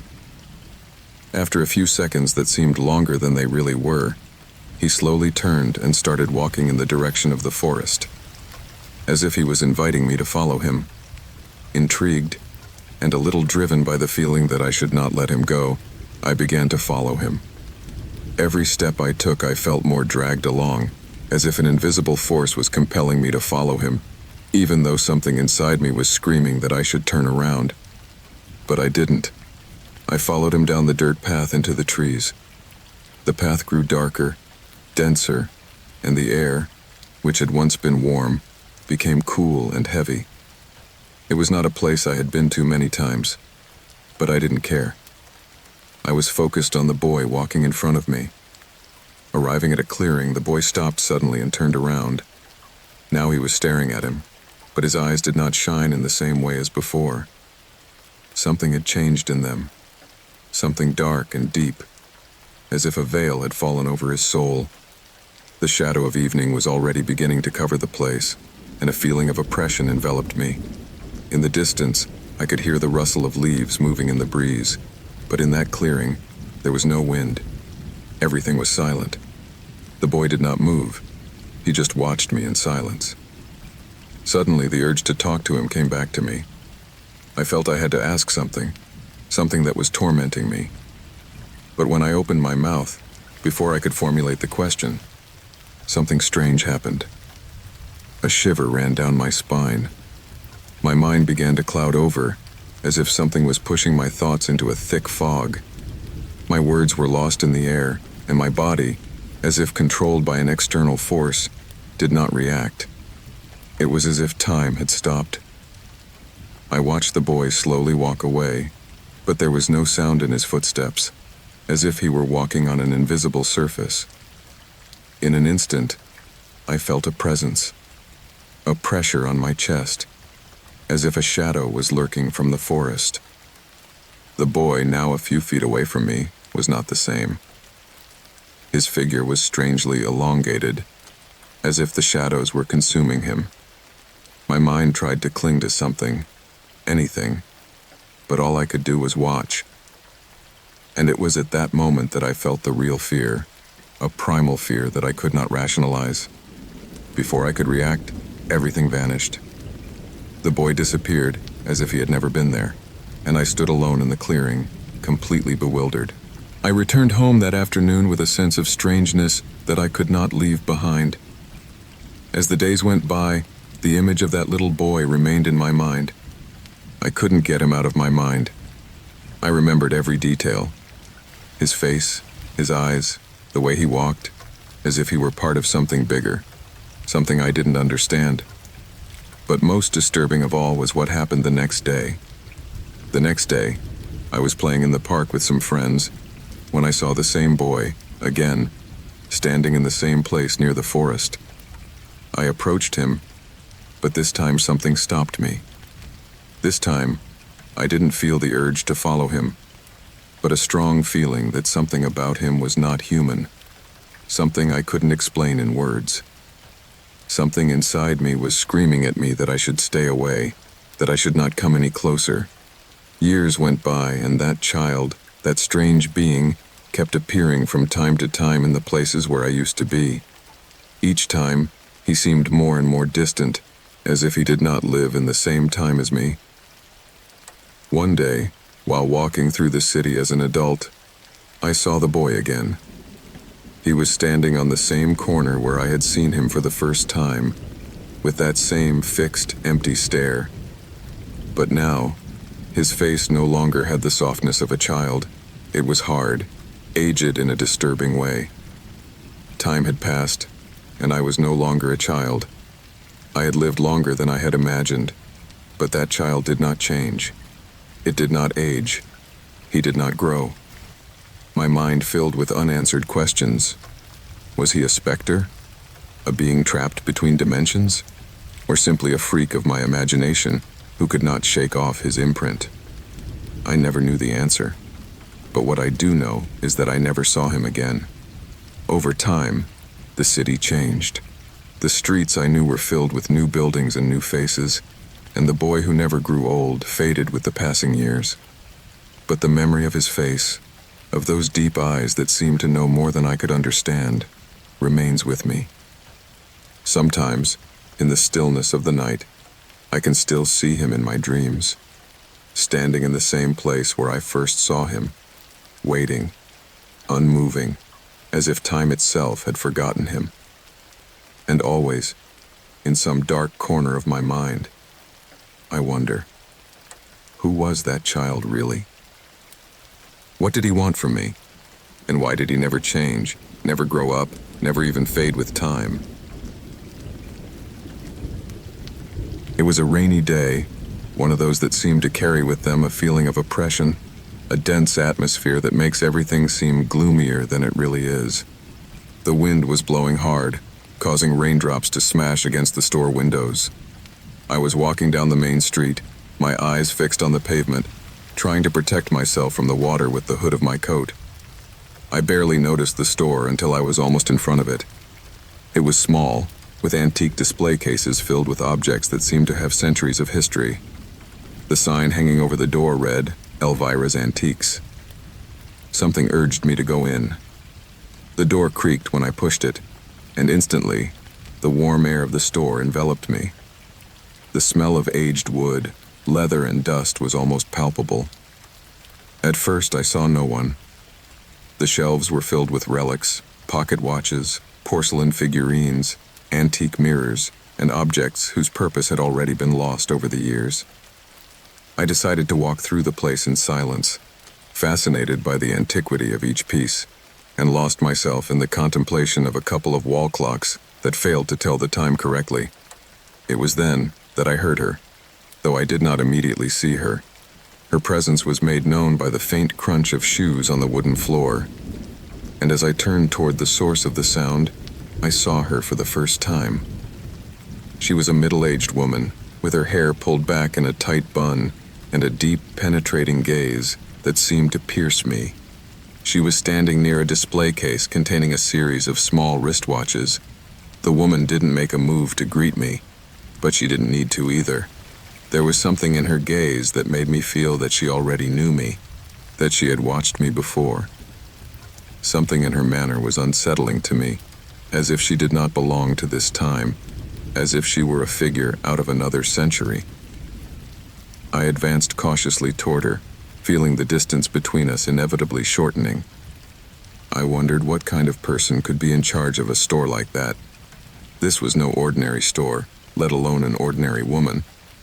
I stopped in front of a table full of cluttered objects, among them a silver medallion that caught my attention. Before I could touch it, the woman spoke in a soft but firm voice that seemed to have been waiting for the exact moment to break the silence. I was surprised that she spoke, but even more surprised by what she said. Although she hadn't mentioned anything about me or my tastes, the woman seemed to know everything. She started talking about the medallion, describing details of my life, things that no one could know. She had mentioned my mother, her illness, and how it had affected me deeply. She talked about my work, the choices I had made in my life, and even a car accident that almost took my life when I was young. A shiver ran down my spine as I listened to her. I didn't understand how she could know these things. It was impossible. She hadn't told them to anyone. The woman showed no signs of evil, but her words were so precise that it seemed she had experienced them firsthand. I felt something inside me tighten, as if she was aware of something I could not understand. I stood there, staring at her, unable to move. I didn't feel in danger but vulnerable, as if I had fallen into an invisible trap. The woman continued to speak, but her words began to become more disturbing. She spoke of my future, and although I could not see how she knew, her tone was charged with a certainty that unnerved me. The woman said there would be a dark turn in my life, something that would alter everything I had ever known. There was a shadow lurking over me, an event that would change my path in an irreversible way. His eyes never left mine, and as he spoke, I could see one of his hands gently touch an antique pocket watch resting on the table. Suddenly, I felt a strange pressure in my chest, as if my whole being was being compressed by an invisible force. The atmosphere inside the store was becoming denser and denser, as if the clocks around us had stopped, leaving behind only the sound of raindrops hitting the glass of the windows. At first, I tried to rationalize it, to think that maybe it was just a coincidence, that he had found out about these things by some means. But, as the conversation continued, something inside me told me that everything that was happening was not coincidental. I felt a growing fear, but also a strange fascination, as if somehow I was trapped in a game I could not understand. The woman never stopped looking at me. Her eyes were dark, but there was something in them that I could not identify. It wasn't just that her words were haunting. It was the sense that she saw beyond what was in my present, that she knew something greater, something I could not yet understand. She spoke to me about the choices I should make, the paths I should take, but in such a vague way that, in the end, I felt more confused than when I arrived. It was as if he was trying to warn me of something, but without directly telling me what to do. Time seemed to have stopped in that place. I could not stop looking at it, and as I did so, a feeling of claustrophobia came over me. The objects around me seemed to become unreal, as if everything was in its place, but at the same time nothing made sense. I wanted to leave. I wanted to get out of that antique store that seemed to have something otherworldly about it, something I could not explain. However, I could not move, as if the woman's words had paralyzed me. It was then that, without warning, the woman stopped talking. Her face softened, and a strange smile appeared on her lips. But it was not a friendly smile. It was a smile that showed not joy, but something darker, deeper. He watched me for a long minute, and in that silence, I felt the time return. The atmosphere that had become so oppressive cleared a little, though not entirely. Something inside me knew that what had happened there was not something I could simply put behind me.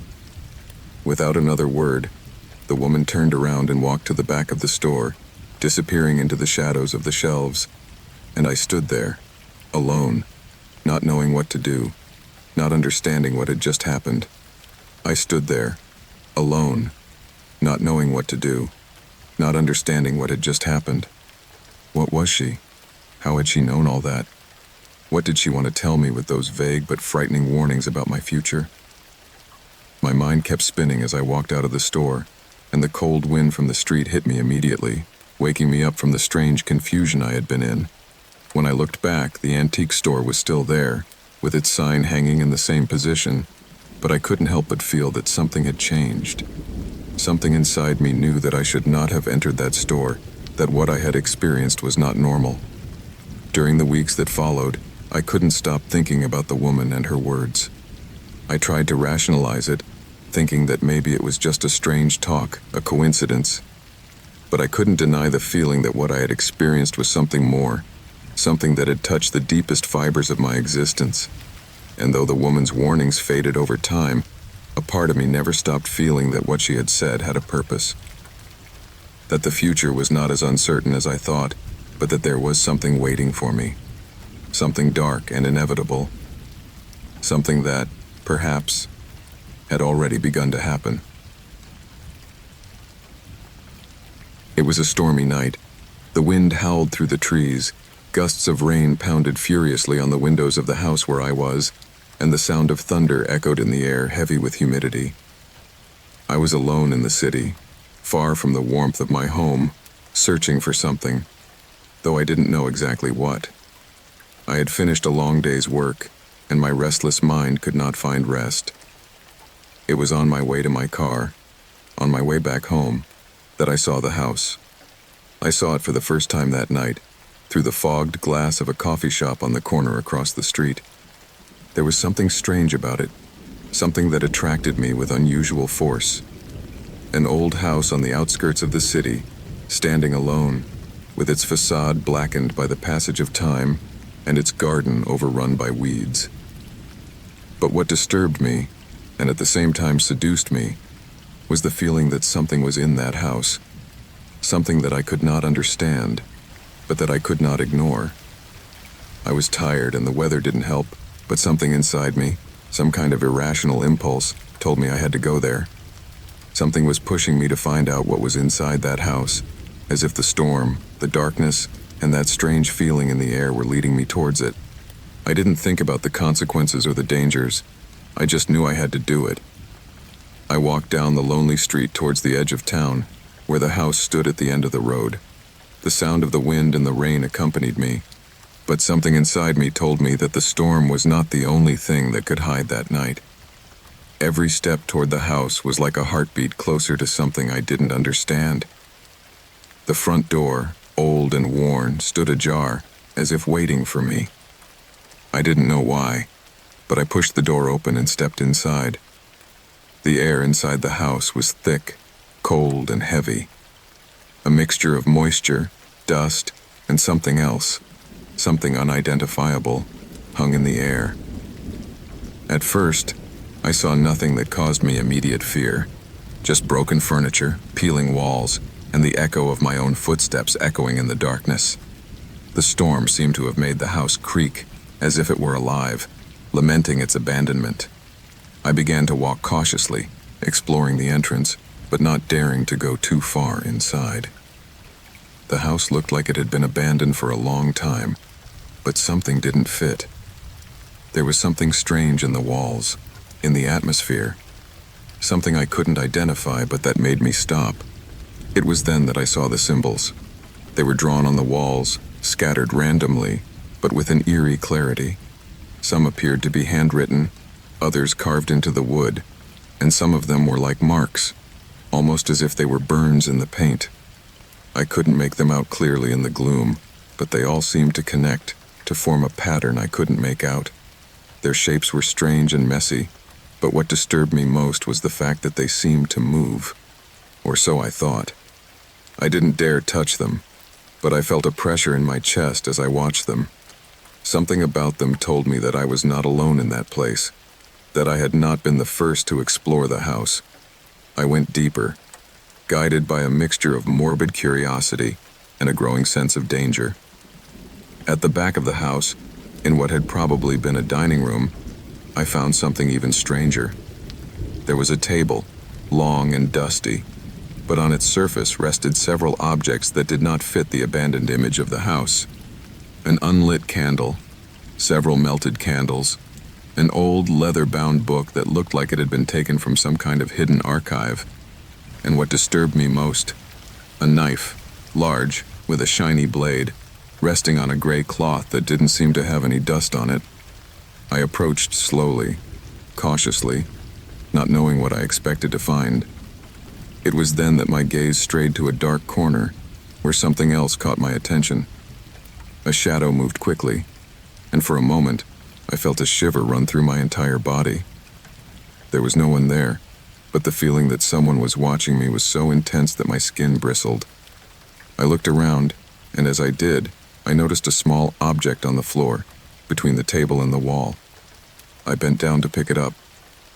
She was a small porcelain doll, her face covered by a layer of dirt, and her eyes, though small and opaque, seemed to follow me as I picked her up. The doll's hair was in disarray, and her clothes torn, as if she had been part of some macabre ritual or game. At that moment, I understood that something else had happened in that house, something much darker and more terrifying than I had supposed. My breathing quickened. I looked again at the knife on the table, and then at the book. Something inside me, something I couldn't identify, told me I had to leave. That house was not only abandoned, not only had it been forgotten. Something had happened there, something horrible, and now I was there, caught in the middle of it. It was as if the walls, the objects, and even the air itself were pressing me, demanding me to leave, to stop looking. Suddenly, the sound of the storm outside the house intensified. The wind whipped harder, and the window panes began to shake. Somehow, I felt more trapped, more enclosed. I turned around, ready to leave, but as I approached the door through which I had entered, something strange happened. The door was locked. The latch would not budge. The wood, which had given way easily before, was now firmly locked. I began to pound on it, to push it with all my might, but nothing worked. The air inside the house grew thicker, and the symbols on the walls seemed to glow slightly, as if they had a life of their own. A roar of wind hit the house, and at that moment, the light of a burning lamp flickered on in the corner of the room, illuminating the dark corner. The porcelain doll I had found on the floor was now on the table, in the center, as if it had been deliberately placed there. My eyes widened at the sight of it. Something was not right, not just about the doll, but about the whole house. In that instant, I felt a presence. It wasn't human, it wasn't something tangible, but I felt it. It was as if the house was alive, as if everything around me was watching me. Suddenly, a deep, resonant creaking sound broke the silence. The door had given way. The storm outside roared with such fury that for a moment, I didn't know if what I felt was the echo of the wind or the fear growing inside me. I didn't hesitate any longer. I ran to the door, pushed it with all my might, and at last, the wood gave way. I ran outside, and when I crossed the threshold, the storm hit me with all its fury. I took a deep breath, trying to calm myself, but as I looked back, the house looked different. I wasn't sure if it had been my mind, or if the house had really changed, but something wasn't right. The wind was still blowing hard, but despite the rain, I didn't dare look back. I didn't want to know what was left of that house. But as I walked back to town, an uneasy feeling came over me. In the end, I never understood what happened there that night, nor what I had found in that house. I only know that something sinister was left behind, something that will follow me forever. That morning started like any other. I woke up late, my head a little numb from the previous night's hangover, but nothing that a strong coffee couldn't solve. The rain was gently pattering against the window, and the cool early morning air brought me a sense of momentary calm. I knew the day was going to be long, and that I had a lot of things to do, but I wasn't worried. It was one of those days where I just went with whatever came my way. I was driving along a secondary road, one of those that pass through quiet, almost forgotten landscapes, when it happened. I didn't see it at first, not until it was too late. The rain had worsened and visibility was poor, but what I saw in the distance froze my heart. A traffic accident. An overturned car on the side of the road. I slammed on the brakes, my hands trembling as I gripped the steering wheel. There was something about the way the car was lying there, almost in the opposite position to where it should be, if it had simply lost control. I cautiously pulled over and approached the scene. It was odd, because there were no signs of collision with another vehicle. The car was on its side, its bodywork dented, but there were no obvious traces of a violent collision. No tire marks out of place, no fragments scattered across the road, as is usually the case in serious accidents. Only the overturned car, alone, and a dense fog that was beginning to form around it. I approached. The air was heavy with humidity, and the silence was so thick that it was almost oppressive. There was no one to be seen around. Nothing to indicate that anyone had called the police or emergency services. My instinct told me something wasn't right, but I couldn't help but get closer. Something inside me was pushing me to do it. As I approached the overturned car, the driver's door slowly opened. I was petrified to see a figure emerge from inside. A man, completely covered in mud and road grime, but with an unnerving calmness on his face. He didn't look hurt or even scared. He just stood up and looked towards the horizon, as if nothing had happened. At first, I thought he was in shock, but something about his demeanor made me doubt. It was as if nothing had altered his world.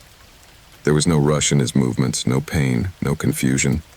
He just looked strange, incomplete, as if he was acting.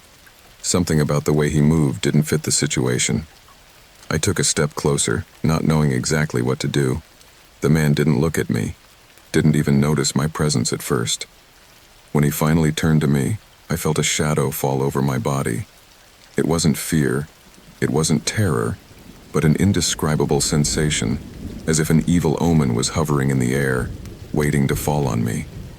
At that moment, a woman appeared behind the car, also covered in mud, as if she had just gotten out of it. Her face was just as expressionless as the man's, but when her eyes met mine, I shuddered. There was something in her gaze that didn't fit, as if she was watching me from a place beyond simple curiosity.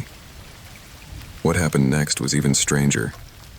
The man and the woman did not speak a word to each other, and yet they both started walking towards the edge of the road. I stood there, watching them blankly. Something told me I should approach, but another feeling, much more visceral, warned me not to do so. I decided to wait a moment longer, watching them walk away from the scene, until they disappeared into the fog. I looked back at the overturned car, but something puzzled me. The vehicle appeared to be in much more perfect condition than I had expected. Despite the tilt, there was no broken glass, no trace of blood, no marks to indicate that the accident had been as serious as it seemed. It was as if the whole thing had been a farce, a setup. Doubt began to settle in my mind, as if something had moved behind the curtains of reality, and I could not see what was really happening. Instead of standing there, determined to investigate, I slowly backed away, not taking my eyes off the car or the two strangers. I decided it would be best to call the police, even though I had no explanation for what I had witnessed. However, something in my gut told me that the call might be futile. I no longer felt that this was an accident, but rather something calculated, something intended only to disorient. I got back into my car, trembling, not knowing if what I had seen was real or just a figment of my imagination. I looked in the rearview mirror one last time, and although the road seemed empty, I couldn't help but think that I was being watched. There was no sign that the two strangers were nearby, but the feeling that something was following me ran through my body. That night I could not sleep. The image of those two individuals, their expressionless faces, haunted me again and again. Something told me that they were not just victims of a traffic accident, that something else was hidden behind their empty eyes. When I finally managed to fall asleep, I did so with a feeling of uneasiness, of paranoia, that did not disappear when I woke up. The next day, I decided to investigate the accident site further. I did not dare to go near it again, but I drove along the same road, only to find that there were no traces of the accident. There were no marks on the asphalt, no remains of the overturned car, not even signs that anything anomalous had happened there the night before. As if everything had vanished. The place was intact, as if nothing had happened. Later that afternoon, I received a call. I wasn't sure why, but something in the caller's voice chilled me. It was the police. They informed me that there were no accident reports on that road, not in the vicinity, not in the hours around the time I had been there. There was no evidence of what I had witnessed. Puzzled, I tried to explain what I had seen, but was quickly interrupted.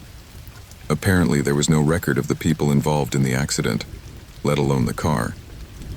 They decided that I had probably been confused, that the storm had altered my perception, and that I shouldn't worry. However, I couldn't shake the feeling that something had happened there, something much bigger than a simple accident. The unnerving calmness of those involved, their indifference, their blank stares. There was no way all of that was simply a figment of my mind. Years later, that feeling did not disappear. The memory of the accident, of the expressionless faces of those two individuals, stayed with me. And although I never knew what really happened on that road, something inside me always told me that it wasn't an accident, that the place and the people were connected in some way I would never understand. The intrigue and fear were still there, stronger than ever. And although I tried to forget it, something told me that I would never escape from what I had witnessed.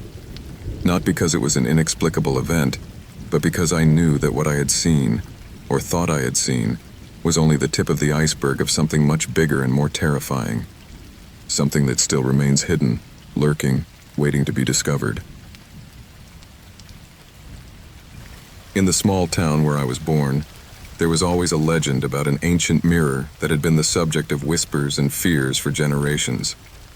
It was said that this mirror not only reflected reality, but had the power to alter the perception of reality. Those who looked at it with sufficient concentration, they claimed, could see alternative futures, moments that had not yet happened, or even terrible changes in their own existence. Some claimed the mirror was cursed, while others said it simply possessed a power beyond our comprehension. I never believed in those stories, nor in the superstitions that were woven around them.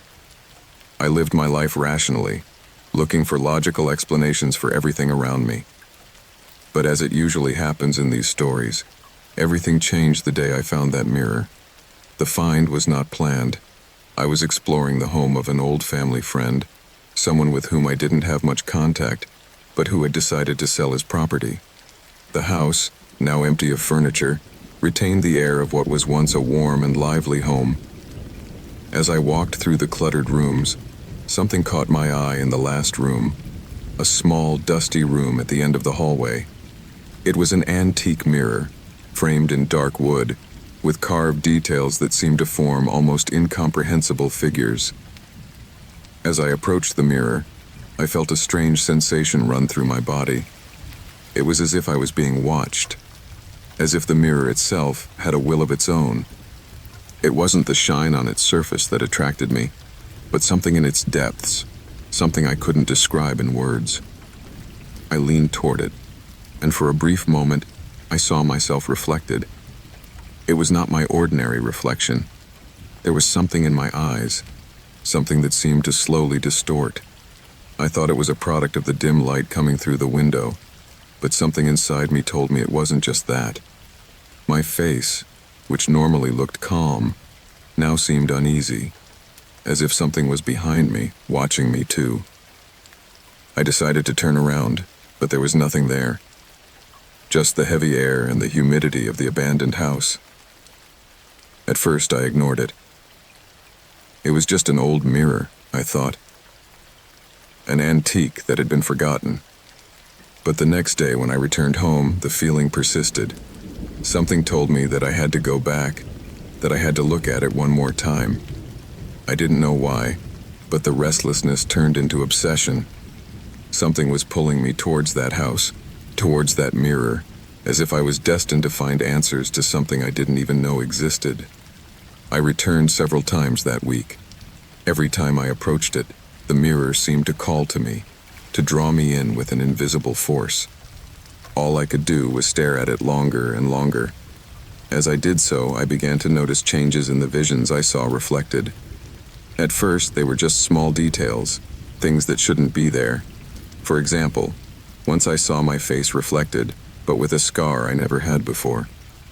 Another time I saw myself smiling, something that seemed strange to me because I didn't remember laughing at the time.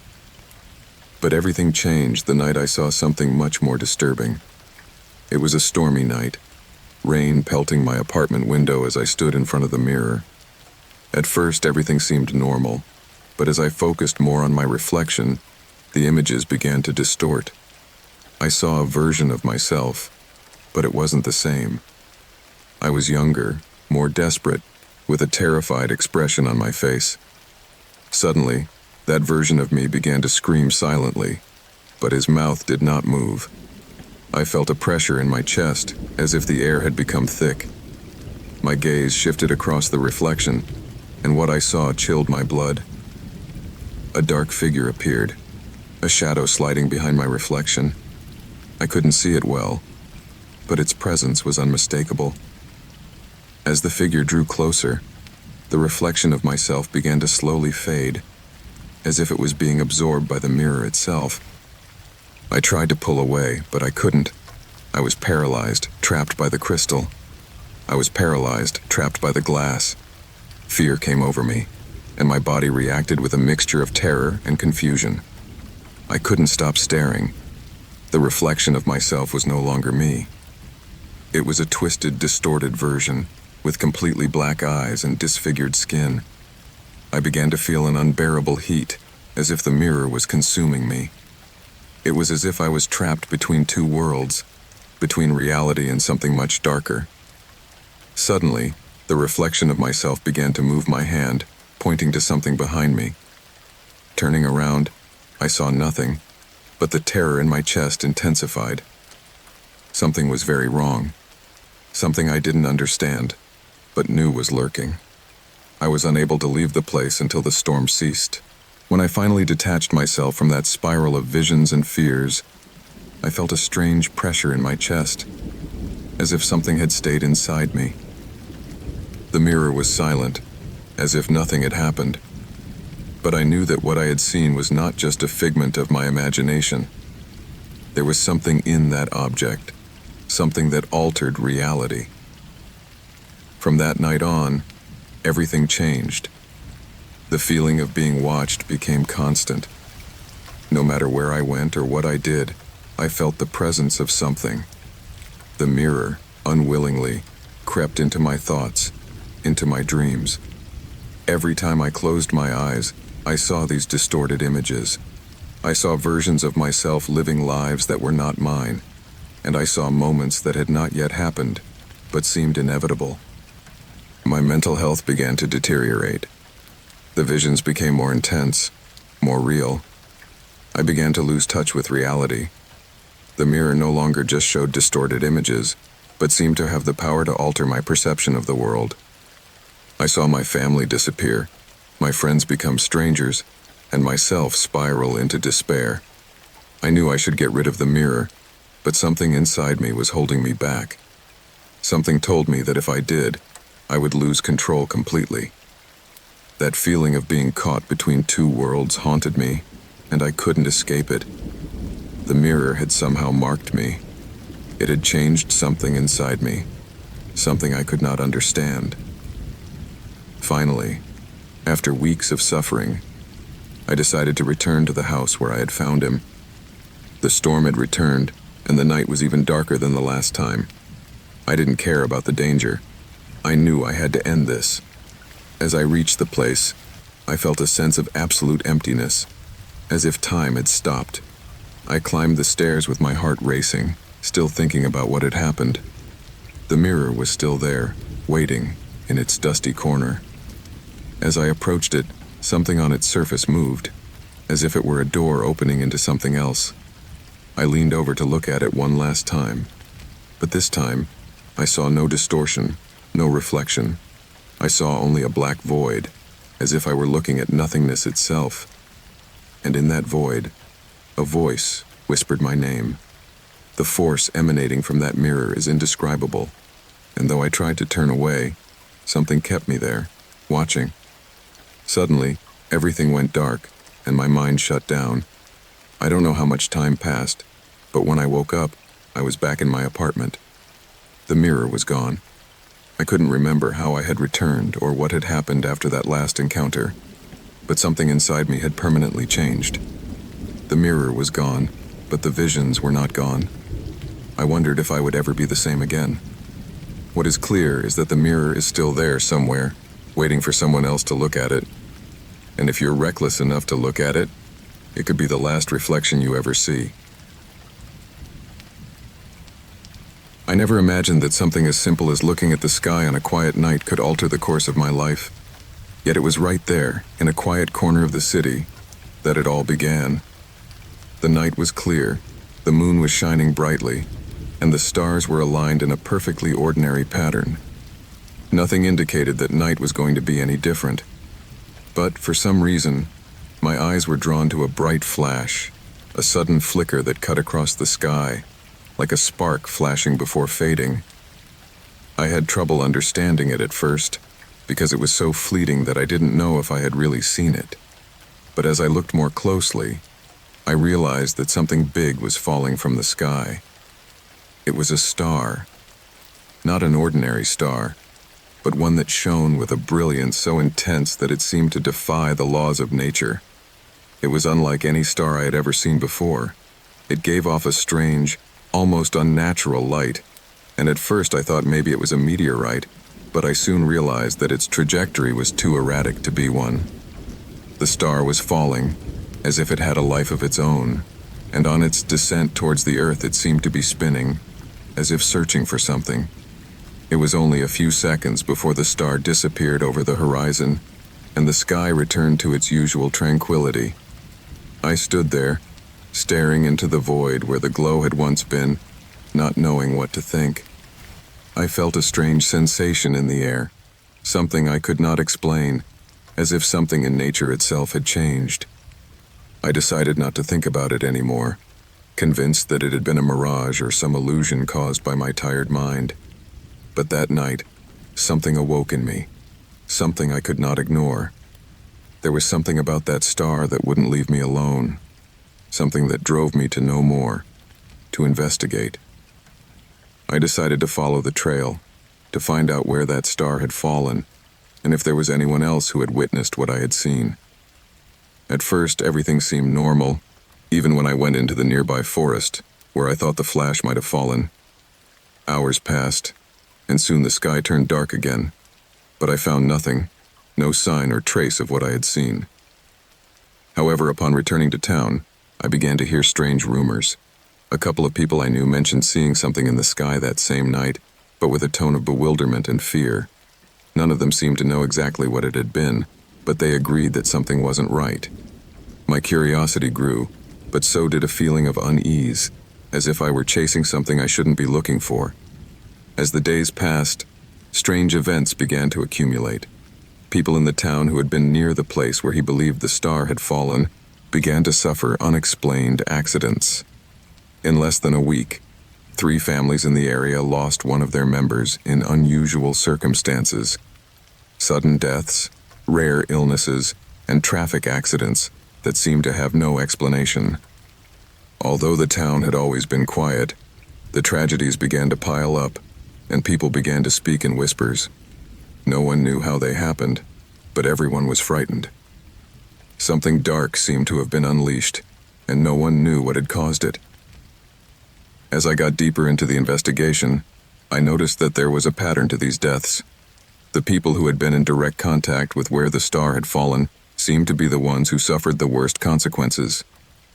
As I delved deeper, I met an older woman, the grandmother of a child who had been one of the first to die. She told me about the star, or rather, what she thought the star was. Grandma said that her family had been the first to notice the presence of something strange in the village, and that it had all started the same day that light appeared in the sky. She stared at me as she spoke, and although her eyes seemed empty of hope, she told me something I will never forget. What you have seen is not a star, my son. It is a curse, and if you choose to follow it, it will drag you into the abyss with it. I, however, could not let go. Something was urging me to continue, to unravel the mystery behind the star, even though I knew that each step brought me closer to the unknown, to something I did not understand. Fear was no longer just a whisper in my mind, but a constant presence that stood between my steps and reason. My nights were filled with insomnia, my days with paranoia. Everything I had known seemed to crumble around me. Finally, one day I followed a trail that led me to an old cave in the nearby hills, a place no one dared to go. The villagers said it had been a refuge of the ancients, a place full of secrets forgotten by time. Something inside me told me that I would find answers there. After hours of walking through the rocky terrain, I reached the entrance to the cave. A strange mist was rising from within, as if the air itself was permeated with a dense, dark energy. I went inside. Inside, what I found was far more terrifying than I had imagined. In the center of the cave, there was a rudimentary altar, surrounded by strange symbols carved into the walls. The air was permeated with a pungent smell, as if something was decaying in the shadows. On the altar was a glowing object, something that seemed to reflect light in a way that did not belong to reality. He was the star. It was not fallen. It was not in the sky.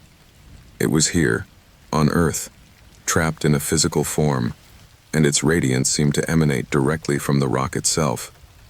As I approached, a sense of vertigo came over me, as if my body was unable to withstand the magnitude of what I was seeing.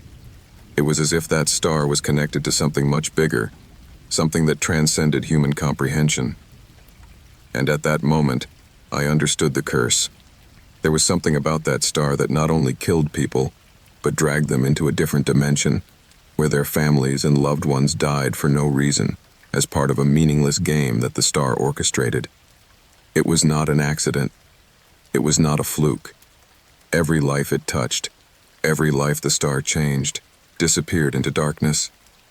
I was overcome with terror, but I could no longer turn back. I was trapped, as were those before me.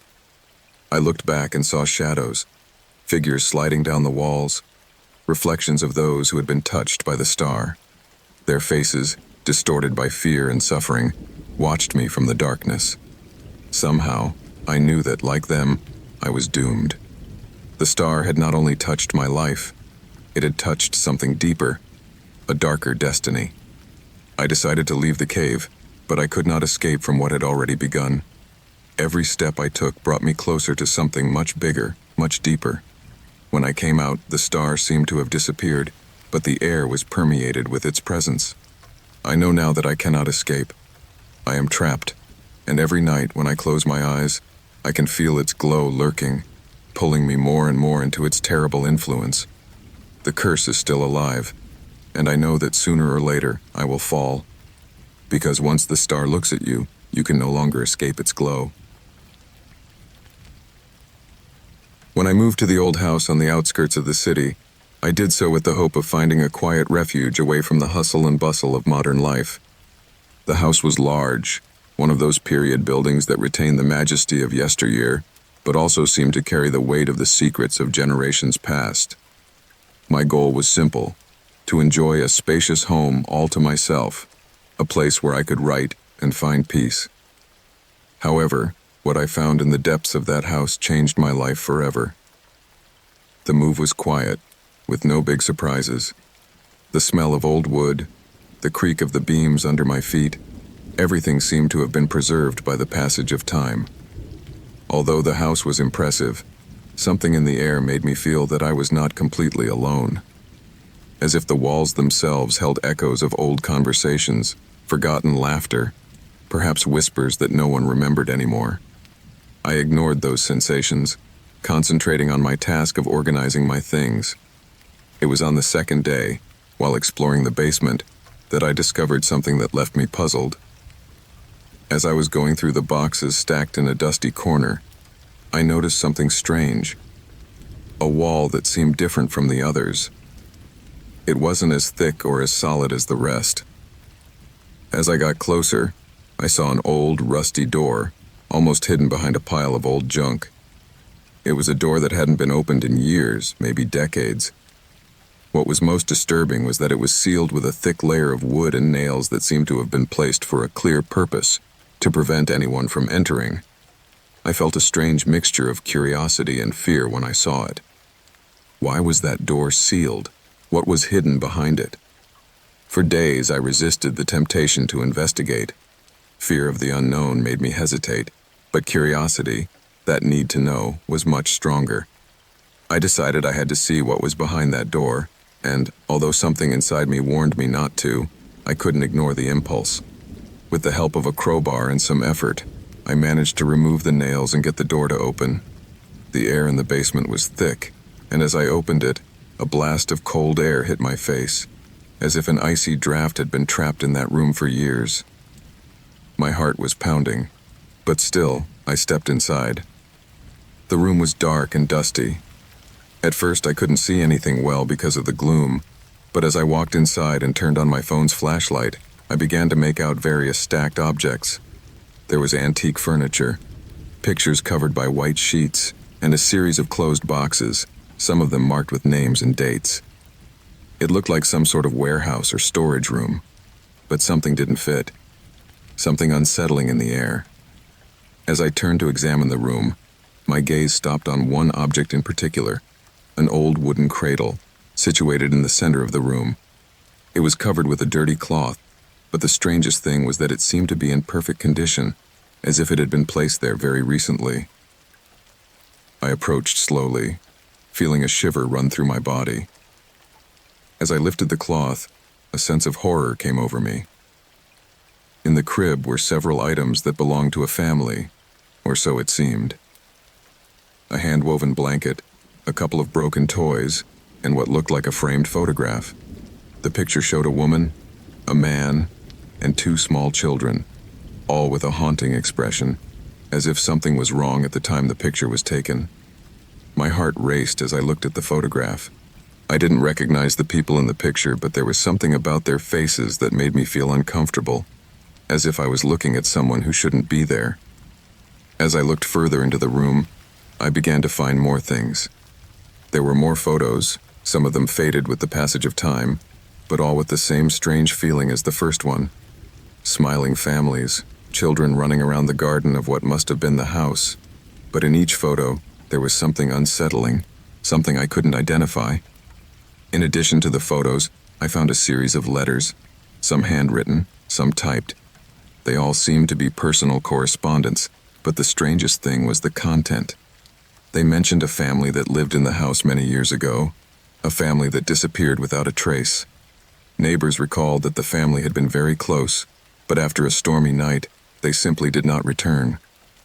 The house was left empty, and no one ever heard from them again. Something in my stomach churned. I was beginning to understand what was happening.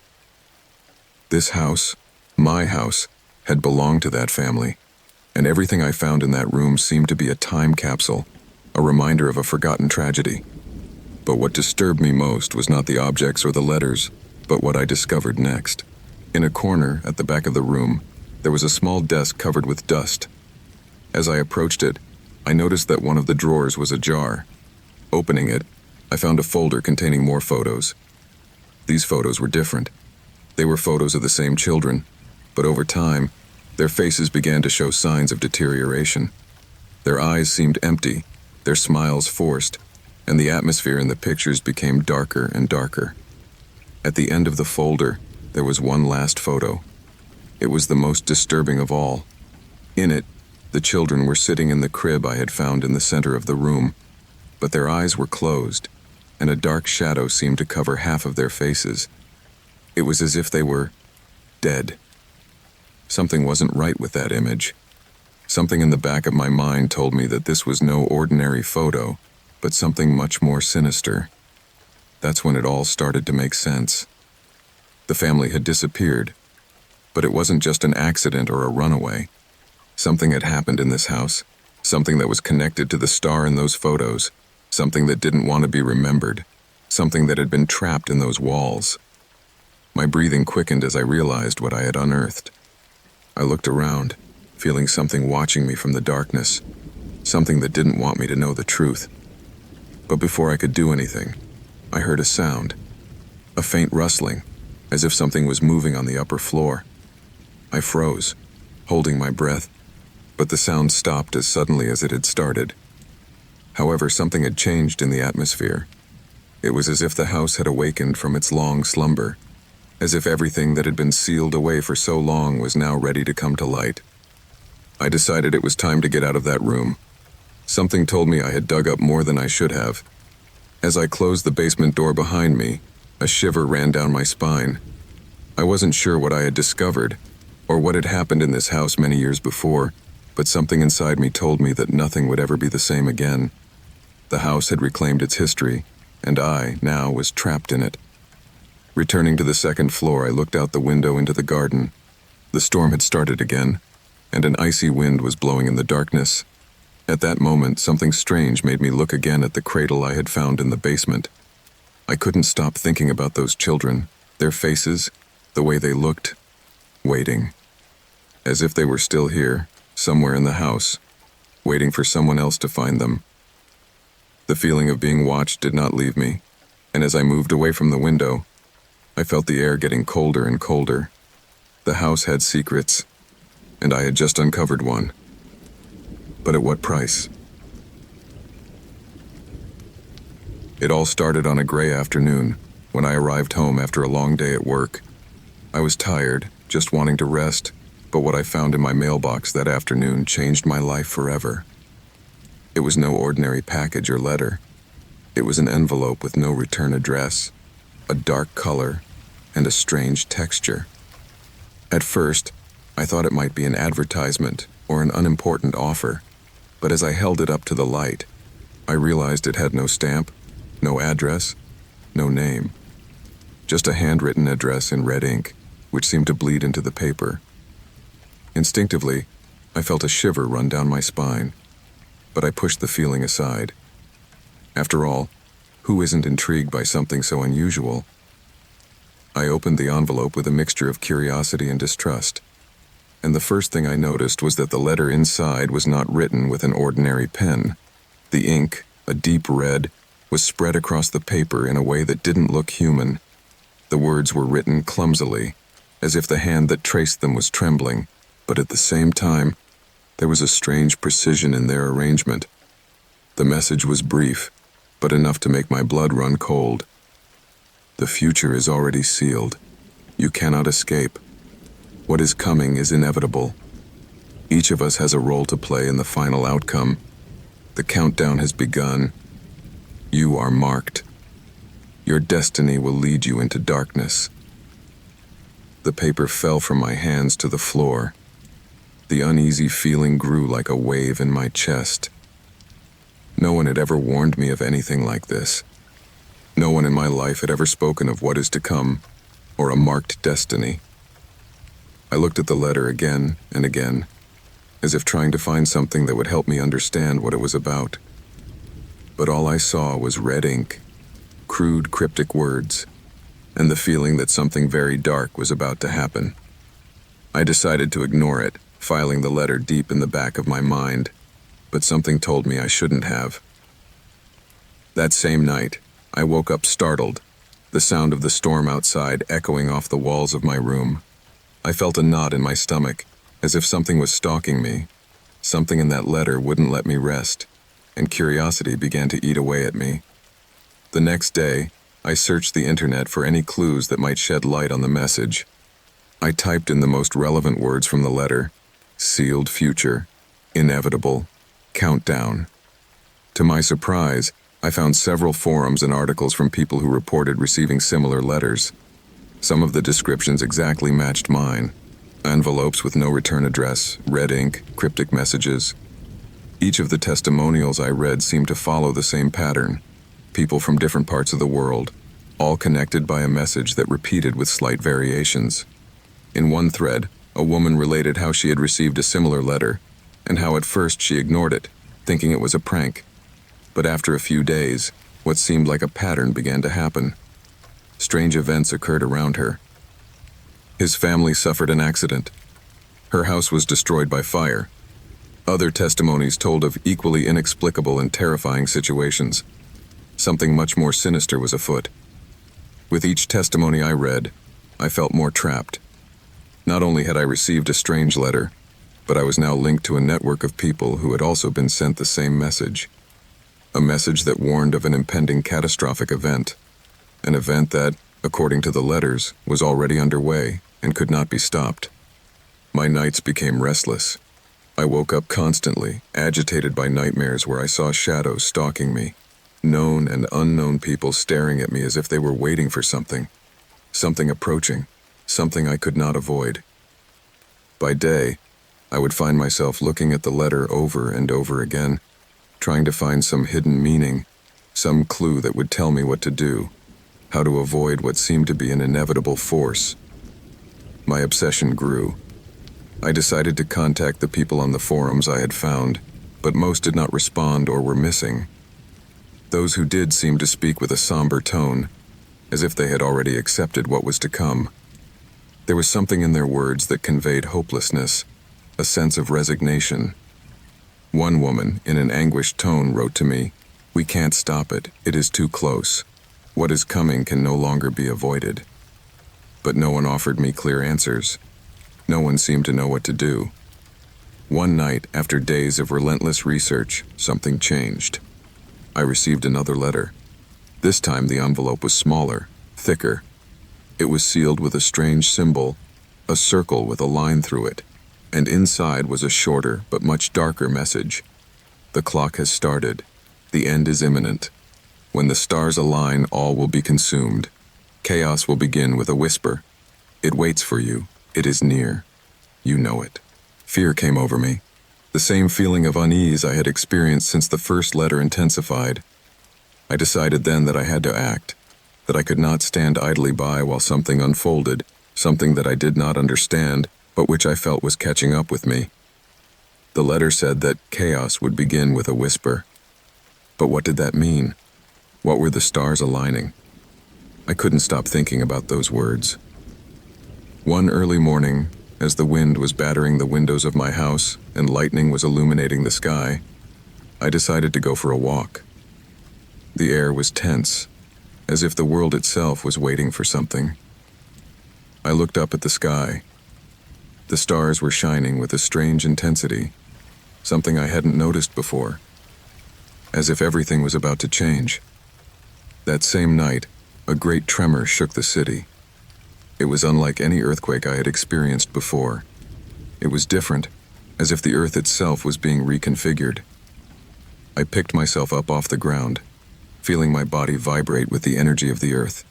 Buildings shook, lights flickered, and shadows seemed to move erratically. But the most terrifying thing was what happened next. In the midst of the chaos, I heard the whisper.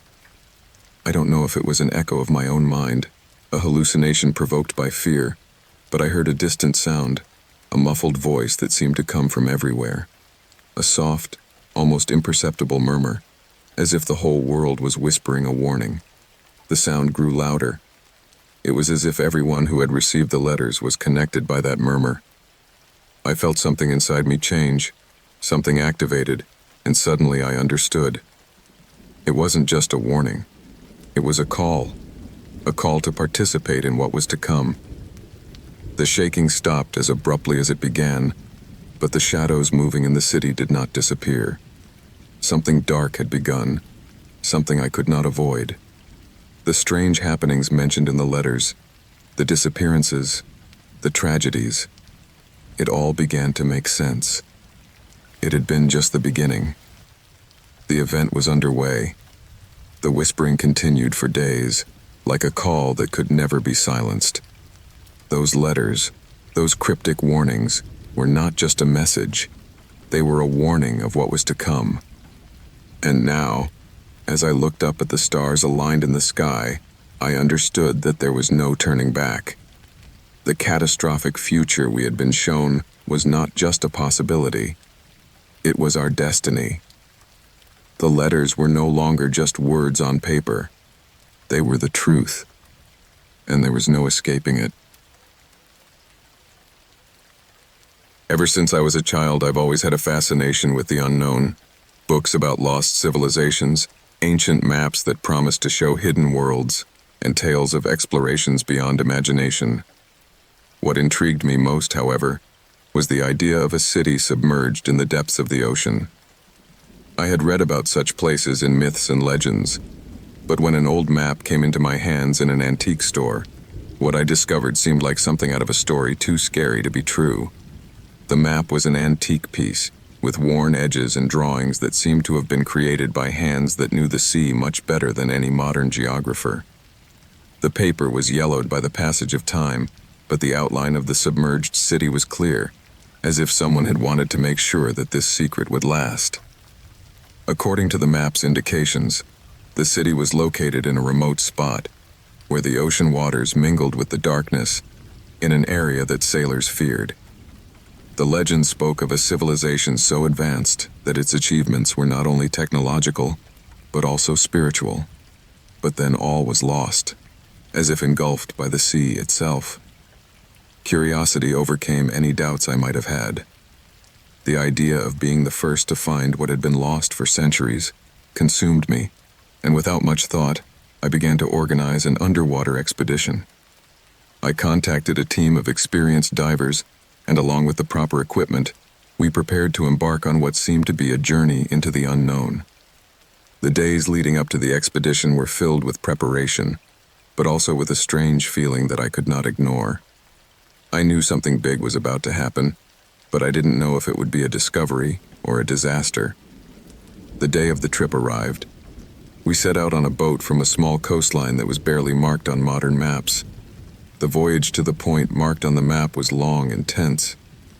The darkness of the ocean grew as we went deeper, and the horizon faded into a dense fog that covered the sea. The crew remained silent, nervous about what might await in the depths. I, however, felt as if something was calling me, as if that city, that civilization was waiting to be found. When we finally reached the exact spot, the water seemed colder and denser than I had imagined. There was something strange in the water, an ominous stillness filling the air. With dive masks on and gear strapped on, we dove in, and the darkness of the ocean enveloped us like a blanket. The light from the flashlights did not reach more than a few meters, but with each stroke to the bottom, the feeling that something was watching us grew. The water became denser and denser, and the pressure increased. After several minutes of descent, something appeared in the darkness, something I could not immediately identify. A distant shadow that grew larger as we got closer, and then I saw it. The city, or what was left of it. What might once have been a majestic city was now partially collapsed, covered with seaweed and sea creatures crawling over its structures. The architecture, though eroded by the passage of time, had a strange elegance. Towering columns, some broken, some still standing, with symbols I could not understand. The buildings seemed to be made of a stone I had never seen before, with shades that varied between green and blue, as if they were part of the same ocean that surrounded them. Some of the structures seemed to have been created to live inside them, with sinuous shapes that suggested a perfect adaptation to the waters. But the most terrifying thing was not the city itself, but what was moving in it. At first, I saw only shadows, silhouettes that glided swiftly through the ruins, almost as if they were made of water itself. I couldn't quite see what they were, but their movements were inhuman, flowing with a grace and speed that I couldn't attribute to any known creature. Then something else caught my attention. In a small temple that had remained almost intact, I saw figures moving slowly, as if they were in a trance. They were humanoid beings, but their features were so distorted that I could not quite understand what they formed. Their bodies seemed to be made of a material similar to algae and coral, covered with strange shapes, as if they were a mixture between human and sea creature. My heart was pounding in my chest as I watched them from a distance. I didn't know if these beings were part of the ancient civilization, or if they had emerged over time as guardians of what was left of it. But fear gripped me. Something was not right. I felt I shouldn't be there, that we were invading something we didn't understand. I decided to approach one of the nearest buildings to investigate, hoping to find something that would explain what was happening. But as I went deeper inside, the water became denser, as if the city was absorbing all the energy around it. The current intensified, and I felt a tug on my suit, as if something was trying to pull me to the bottom. Then I realized that we were not alone. Something was approaching. Something gigantic. I saw a figure slowly emerging from the bottom, so large that it obscured the few lights we were carrying. A being with a monstrous shape, something I could not identify, neither human nor animal, swimming in the deep water with terrifying speed. Its silhouette was vaguely similar to a giant octopus, but its face was much more terrifying, with eyes that seemed to watch me from the darkness. In that instant, I knew that our presence was not welcome. Fear gripped me, and my body began to tremble in a way I could not control. I knew we had to get out of there. Quickly, I signaled my team to head for the boat, but the chaos began. The water churned violently, and everything I had seen crumbled before me. The monster, or whatever it was, came even closer, and the sea became darker than ever. My breathing quickened as I swam desperately toward the surface, feeling the water pulling me against my will. I looked back and saw the shadows lurking, always lurking, following us in the darkness. Finally, we reached the surface. The sky was as dark as the ocean, and the ship seemed light years away. But we made it back. We climbed aboard, and the crew was as terrified as I was, unable to comprehend what we had witnessed. The city, the creatures, the monster. It all seemed like a bad dream, but the fear was still there, waiting for us to return.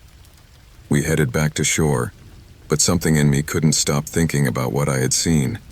Something in the submerged city was alive, something that didn't want us to discover its existence.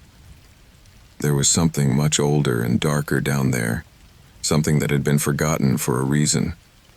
When we landed, everything seemed to return to normal.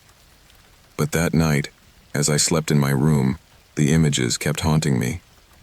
I couldn't stop thinking about the creatures, the shadows moving among the ruins.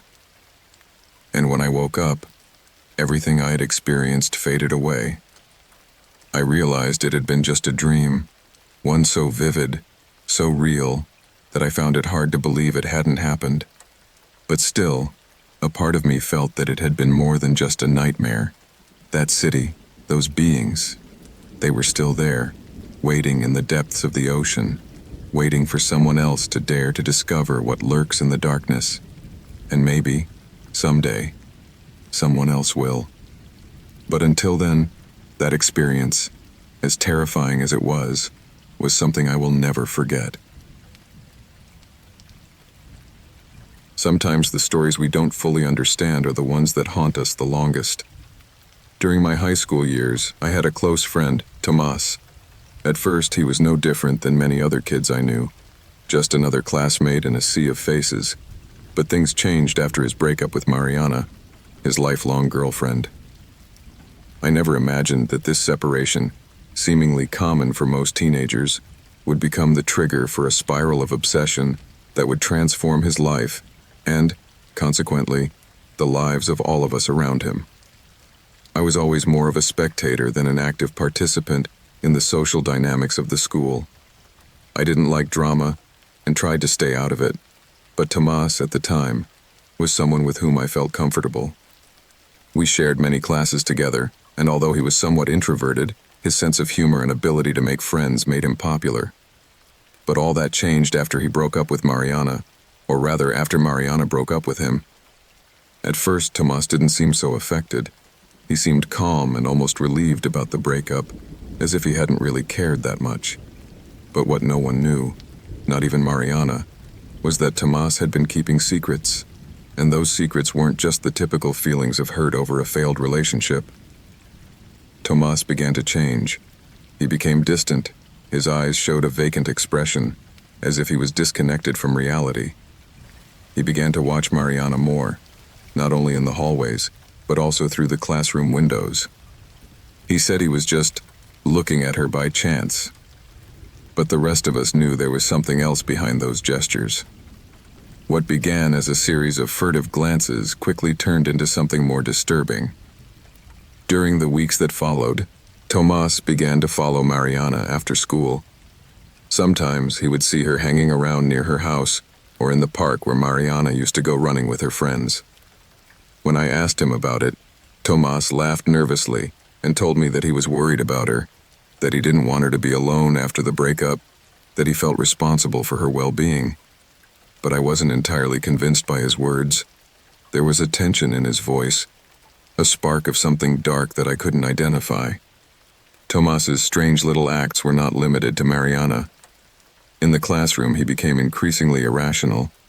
He would sit too close to me, watching my movements, as if he were waiting for something. Every time someone mentioned Mariana, his face would turn serious and a shadow of anger would cross his eyes. The other guys noticed it too, and started to move away from him. But I, for some reason, decided to stay close, thinking that maybe it was just a phase, that maybe he would recover. I was wrong. What actually happened was much worse. On a random day during a math class, Tomas was sitting in front of me, but his behavior had taken an even more disturbing turn. In the middle of the lesson, he began writing in his notebook incessantly. I didn't pay much attention to him at first, until I saw what he was writing. Instead of math problems, there were unintelligible scribbles, combined with strange names and symbols. Something about not letting her escape, marking her territory, and a date that seemed to be written over and over, like a countdown. My skin crawled. I knew something wasn't right. It was at that moment that I began to feel constantly watched, as if Tomas's shadow was always behind me. Every time I turned around, I would find his eyes fixed on me, filled with something I couldn't identify. Somehow, I had become his new target, as if he wanted me to share his pain or, perhaps, his madness. The situation came to a head on a Friday afternoon. The classroom was relatively empty. Only a few students were sitting at their desks, some focused on their homework, others distracted. Tomas had begun to behave even more erratically. There was something about his posture that made me feel uncomfortable, as if he was waiting for something I couldn't understand. Suddenly, the quiet of the afternoon was broken. A loud noise echoed in the classroom, a thud, as if something had fallen to the floor. I looked towards Tomas and saw him getting up from his seat with a sudden movement. From his backpack, he pulled out something that, at first, I didn't recognize. It was a shiny metallic object that reflected in the light of the classroom. In an instant, I understood what it was. It was a gun. Anxiety gripped me, and fear was palpable in the air. Tomas began to walk to the front of the class, and all the students were silent. No one knew what to do. The fear was so thick you could cut it with a knife. His face was so tense, so angry that he seemed to have lost all sanity. He looked around, and our eyes met. I don't know why, but I felt that his gaze said more than I wanted to understand. I felt there was a decision, a choice in his eyes, and I was part of that choice. At that moment, all I could do was act instinctively. I got up and headed for the door, with the intention of alerting the principal or a teacher. The door was at the end of the classroom, and as I ran towards it, I felt Tomas's presence approaching rapidly. A warning shout escaped my lips, but the instant I turned to look, a shot rang out in the classroom, causing everyone present to duck. The bullet missed me, but the sound, the terror in the eyes of my classmates, will be etched in my memory forever. Tomas did not shoot anyone else. After that first shot, he just stood there, still, staring at the gun in his hands, as if he didn't know what to do with it. Minutes seemed like hours, as we all waited, terrified, for someone else to intervene. Eventually, someone managed to alert a teacher who was nearby. Chaos erupted as the police arrived and Tomas was led away, hands cuffed and a blank look on his face. After that day, school was never the same. Some of my classmates stopped talking about Tomas, as if the mere mention of him would invoke a sense of evil. Mariana left school soon after, although no one knew if she left because of the trauma or for other reasons. Most of us tried to move on with our lives, but I could never stop thinking about what happened. How such a normal kid, someone I shared so many classes and moments with, could get to that point of obsession and violence. The reality of the situation hit me with the force of a wave. I don't know what really happened to Tomas after that day. Some people say he was sent to a rehabilitation center. Others say he was admitted to a psychiatric institution. The fact is that, after the incident, he never reappeared. The memories of that day, of the fear, and the terrified faces of my classmates, remain a recurring nightmare that haunts me, even though school went on, as if nothing had happened. But I could never get one question out of my mind. What would have happened if Tomas had achieved his goal? What would have happened if the tension in the air had exploded in a different way? Those questions, though I have no answers, still haunt my mind. I will never be able to remember Thanksgiving that year without a shiver running down my spine. I was just a kid then, maybe about 10 years old, but something about that day, something that happened right after dinner, marked my life forever. I could never understand what really happened, and the uncertainty haunts me even now, many years later. My mother's death was not something natural, but neither was it something they could explain. All I know is that after that day, our house became a strange place, a place I never stopped fearing, although the fear became something else as I grew older. Thanksgiving evening began like any other Thanksgiving evening. My mother, with her unmistakable cheerfulness, had spent all day preparing the turkey, potatoes, pumpkin pie, and the other delicacies that characterized that holiday. My father was in the living room, watching a soccer game, and I, as usual, was playing with my toys on the dining room floor. The house was warm, the aroma of food mingled with the distant laughter of my uncles and cousins, who were gathered in the living room. Everything seemed perfect. But something changed the moment everyone left the table. When the last of the voices died away and the dishes were put away, I stood in the dining room, watching my mother pick up the remains of dinner. It was then that I felt that strange sensation, a knot in my stomach that I couldn't explain. It was as if a shadow had fallen over the house, an invisible weight that settled in without me being able to understand it. I looked at my mother, who at that moment was leaning over the sink, and for a brief moment, I saw something on her face that I had never noticed before. An expression of anguish, of unease, which quickly faded into a smile, as if she was trying to hide it. I said nothing, but that strange feeling grew. I felt as if the air in the house had become thicker, as if something, or someone, was watching us. It was a feeling like the ones one experiences in dreams, but I was awake, and the house was not the same. I couldn't stop looking at my mother as if something was urging me to do so, and she, for her part, didn't seem to notice anything strange. But I didn't feel good. The weight of the atmosphere, the dense air around me, was unbearable. I decided to go to the garden to get some fresh air, but as soon as I could take a step out of the door, an icy wind hit me in the face. The cold swept over me, and a feeling of dread came over me immediately. I returned to the house, but what I saw when I entered was much worse. My mother was lying on the floor, not moving, with her hand outstretched towards the phone, as if she had been reaching for something or asking for help. I ran to her, but as I approached, I saw that her eyes were open, staring into the void, lifeless. The scene was surreal, as if time had stopped at that very moment. I couldn't process it. My father's voice reached my ears as if through a veil. He screamed. He ran towards it, but something in his face also changed. He was no longer the man I knew. He was someone who had seen something that had marked him forever. The ambulance arrived too late. As the paramedics began to check her body, I felt as if I was trapped in a nightmare from which I could not wake up. What had happened? How was it possible that my mother, full of life only hours before, was lying there on the floor, out of breath? The answer never came. The doctors could not explain her death, let alone the coroners. They said there were no signs of violence, no signs of disease. Everything was fine, until suddenly it was not. It was as if something invisible had stolen his life at that very moment, and no one had an answer. After the funeral, the house was a strange place for me. It was no longer the same. Every corner seemed to be full of shadows, and the walls seemed to whisper, as if they wanted to tell me something I could not understand.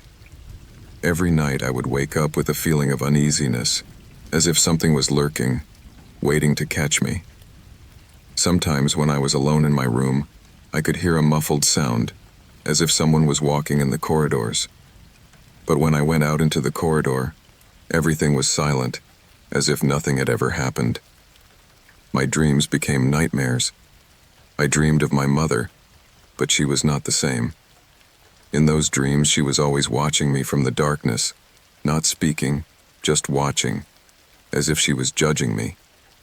But the scariest thing was the feeling that she was not alone. There was always something else with her, something I couldn't see, but felt close, like a shadow on the edge of my vision. For weeks, the house was filled with these omens, and the anguish grew more and more every day. Sometimes I would see figures through the windows, shadows gliding swiftly by, as if someone was watching the house from outside. But when I went to look, it was always empty. Nothing was moving. Over time, my father began to drift further and further away. He sank into a deep sadness, a silent despair that seemed to consume him. He no longer spoke of my mother, and often disappeared for days at a time, leaving me alone with my thoughts and fears. The house, meanwhile, became even stranger. The lights flickered for no reason, and the noises grew louder and louder. I would wake up in the middle of the night with the feeling that someone was watching me. I could hear whispers coming from the hallway or the dining room, and when I got up to investigate, I found nothing, just emptiness. The last time I experienced something I couldn't explain, it happened one rainy night. I was in my room with the curtains closed, trying to sleep, when I heard what sounded like a knock on the floor below. At first I ignored it, but the sound persisted, getting louder and louder, as if someone was walking on the first floor. I decided to get up, driven by a mixture of curiosity and fear, and walked down the stairs slowly, my hand on the banister. When I reached the top of the stairs, I saw her. My mother was there, in the hallway, standing in front of the window. Her empty eyes were staring at me, and her figure, illuminated only by the dim light filtering through the curtain, looked more like a shadow than a person. But it wasn't my mother. I knew it instantly. Something in her posture, something in the way she stood there, told me it wasn't her. It was an imitation, a shadow taking her place, but it had nothing to do with the woman I knew. With my heart beating in my chest like a drum, I turned quickly and ran up the stairs, not looking back. I didn't dare go downstairs again that night. When I finally grew up and left the house, the shadows and whispers continued to haunt me. The house was sold shortly after I moved out, but I know that something about it remained. Some of that strange energy, something I could never quite understand. My mother's death, the sense that it was unnatural, remained unresolved, and the fear that Thanksgiving night provoked never faded. What happened that night remains a mystery, something that cannot be rationalized. As the years went by, I resigned myself to live with the restlessness. I never knew what had really happened, nor what had caused my mother's death, nor what that presence in the house was. But despite the years and attempts to escape the darkness of those memories, a part of me still feels like it's still there, that it never left. And on the darkest nights, when the wind hits the windows, I can swear I still hear distant whispers, as if something is waiting for her to return. Moving to a new house always brings with it a mixture of emotions. Excitement, nerves, even a certain melancholy at leaving behind the familiar. For me, it was a fresh start, an escape from a stage of my life that I needed to leave behind. The house was not particularly large or luxurious, but it had what I was looking for: tranquility and solitude. It was located on the outskirts of the city, surrounded by tall trees and the constant whisper of the wind, which rustled the branches as if they were telling ancient secrets. The first few days were pleasant. I settled in quickly, unpacking boxes and finding a place for everything. The nights were quiet, except for the occasional sound of the wood in the house adjusting to the temperature. The master bedroom, with its high ceiling and windows facing the forest, became my favorite retreat. Everything seemed perfect until one rainy night, while I was trying to fall asleep, something made me open my eyes. At first I didn't know what it was. Maybe it was a noise, or just that inexplicable feeling of being watched. The first thing I saw when I woke up was the ceiling, a smooth white surface that was nothing special. But as my eyes got used to the darkness, I noticed something strange. A small, round, almost imperceptible spot was in the exact center of the ceiling. I sat on the bed to observe it better, but it seemed to be just that, a spot. I thought it might be moisture from the rain, so I decided not to pay much attention to it and went back to bed. As the days passed, the spot began to change. It didn't get bigger, but more defined. It seemed to take the shape of a perfect circle, as if someone had drawn an outline on the ceiling. The most disconcerting thing was that, at certain times, especially on rainy nights, I had the feeling that the spot followed me. If I moved in bed, I could swear that it changed position, adjusting itself to stay directly above me. Things started to get stranger when I realized it wasn't just my imagination. One night, while it was raining hard, I woke up with that same uncomfortable feeling. I looked up at the ceiling, and this time, I saw it clearly. The stain was no longer just an abstract shape. Instead, it looked like an eye. A perfectly delineated eye, with a dark, shiny iris that reflected the dim light from the lamp on my bedside table. It wasn't possible, I told myself. It was a play of shadows, an illusion caused by my tired mind. But the eye was there, watching me with a blood-chilling intensity. From that night on, sleeping became an impossible task. Every time I tried to close my eyes, I felt that eye watching me, analyzing every movement, every breath. During the day, it disappeared completely. The ceiling would go back to being white and harmless, as if nothing had happened. But at night, especially when it rained, it would reappear.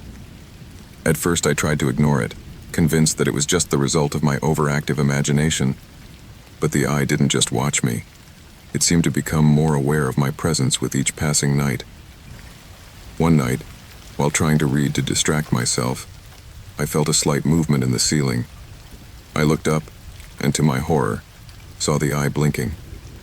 It was a slow, deliberate blinking, as if it was trying to make sure I had seen it. I felt a shiver run down my back, and the book fell from my hands. I couldn't move, gripped by a mixture of terror and fascination. The eye stared at me, as if it wanted to tell me something, but it had no mouth to do so. I decided I couldn't go on living like this. The next morning, I went up to the attic to investigate. The space was full of dust and cobwebs, but I found nothing out of the ordinary. There were no holes in the ceiling, no signs of moisture that could explain the appearance of that stain. I even called an inspector to check the structure, but everything appeared to be in perfect condition. However, I knew something was wrong. I could feel it in the air, in the way the house seemed to become more oppressive every time the rain hit the roof. That same night, the eye appeared again, but this time it didn't just watch me. As I was trying to sleep, I felt a drop of water fall on my forehead. I opened my eyes and saw that the eye seemed to be crying. Small, dark tears were sliding down the ceiling, forming a puddle on the floor. The liquid had a metallic smell, like blood. My heart pounded as I recoiled, not knowing what to do. The eye blinked again, and this time I felt it was trying to communicate with me. I decided that enough was enough. The next morning I would pack my things and leave the house for good. But I didn't get the chance. That night the storm was worse than ever. The wind howled, and the rain pounded on the windows with unusual fury. I jumped awake to hear a loud bang, as if something had fallen on the roof. I looked up and saw that the eye was larger, more defined. I could see the reddened capillaries around the iris, and his gaze was more intense than ever. Suddenly, I felt a weight on me, as if something invisible was pressing me against the bed. I couldn't move or breathe. The eye began to move slowly, spinning in circles, as if it was searching for something. Then, in an instant, it disappeared. The pressure lifted, and I could move again. I got out of bed, trembling, and turned on all the lights in the house. But no matter how much light there was, the fear was still there. I decided to spend the rest of the night on the couch in the living room, but sleep did not come. When dawn finally broke, I went upstairs to the bedroom with the intention of packing up my things and leaving. But when I looked up at the ceiling, the eye was gone. In its place, there was a deep crack, as if something had forced its way out. It was as if the house had ejected that thing, whatever it was that had been watching me. I moved out that same week, leaving behind the house and all the memories associated with it. But the eye never really left me. On rainy nights when I close my eyes, I sometimes feel its gaze, as if it were still there, waiting for the right moment to return. And every time I wake up with that feeling, I can't help but look up at the ceiling, afraid to meet again that gaze that I can never forget. When I was asked to investigate the murder, I didn't think it would be so unusual. Dealing with violent deaths was not uncommon in my line of work. As a private investigator, I'd seen it all. Revenge, poorly planned robberies, passions running wild. But this case, from the beginning, had something that didn't fit. The crime scene was meticulous, almost artistic. A woman's body lay in the center of a simple but orderly room. There was no sign of a struggle, no trace of forced entry. The victim was lying on her back, arms outstretched, palms up, as if she had accepted her fate. On the face, an expression of absolute calm, something that did not correspond to the act of his death. The only wound was a small puncture in the neck, clean and precise, which had been enough to end his life. There was no blood on the spot, except for a thin thread that descended from the wound to the ground, forming a small stain that seemed carefully contained. On the nearby desk, I found a blank sheet of paper. There was no suicide note and no obvious clues. Everything seemed empty, devoid of answers. But what was most disconcerting was the atmosphere. There was something in the room that made the air feel heavy, as if it were laden with secrets that did not want to be discovered. The first days of the investigation were fruitless.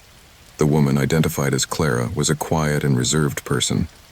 She had no enemies, at least not that anyone knew of. She worked in a library and lived alone. Her routine was as predictable as anyone else's. Interviews with friends and acquaintances were not. Interviews with her friends and acquaintances revealed nothing out of the ordinary. However, there was something in her life that didn't quite fit, a gap in her background that no one seemed to notice except me. One afternoon, going through his belongings, I found something strange. Among his books, there was a small black notebook with no title. The pages were full of drawings, scribbles that seemed to make no sense. Circles, crossed lines, geometric figures. But as I looked closer, I noticed a pattern. The symbols were not random. There was an order to them, a structure that seemed to tell a story. The last few pages were empty, except for one handwritten line. Everything must go back to the beginning.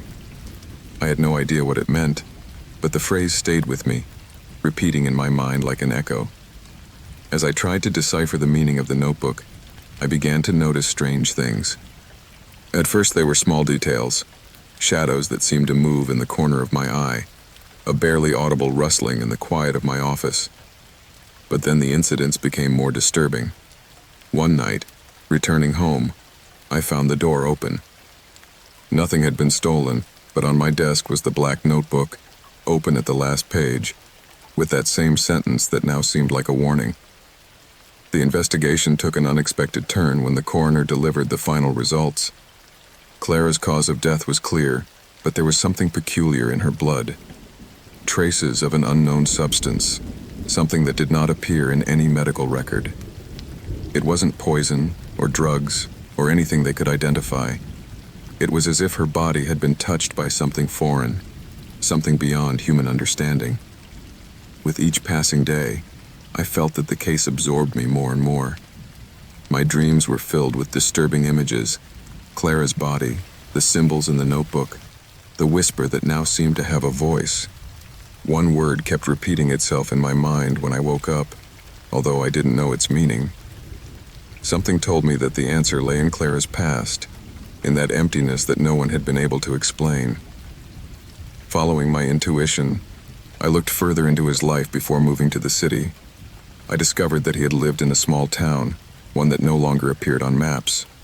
Locals referred to it as a shadow of the past, a place abandoned after a tragedy that no one wanted to remember. Clara had grown up there, and her family had disappeared under strange circumstances. It was as if she had escaped from something that had caught up with her in the end. The day I decided to visit that town was when everything began to fall apart. The streets were deserted, the houses in ruins. It looked like a place frozen in time, as if everyone had abandoned their lives from one moment to the next. I found what I assumed was Clara's house, a crumbling structure covered in weeds. Inside, the walls were filled with the same symbols from the notebook. I felt something watching me, something I could not see but whose presence was undeniable. In the center of the main room, I found a circle drawn on the floor.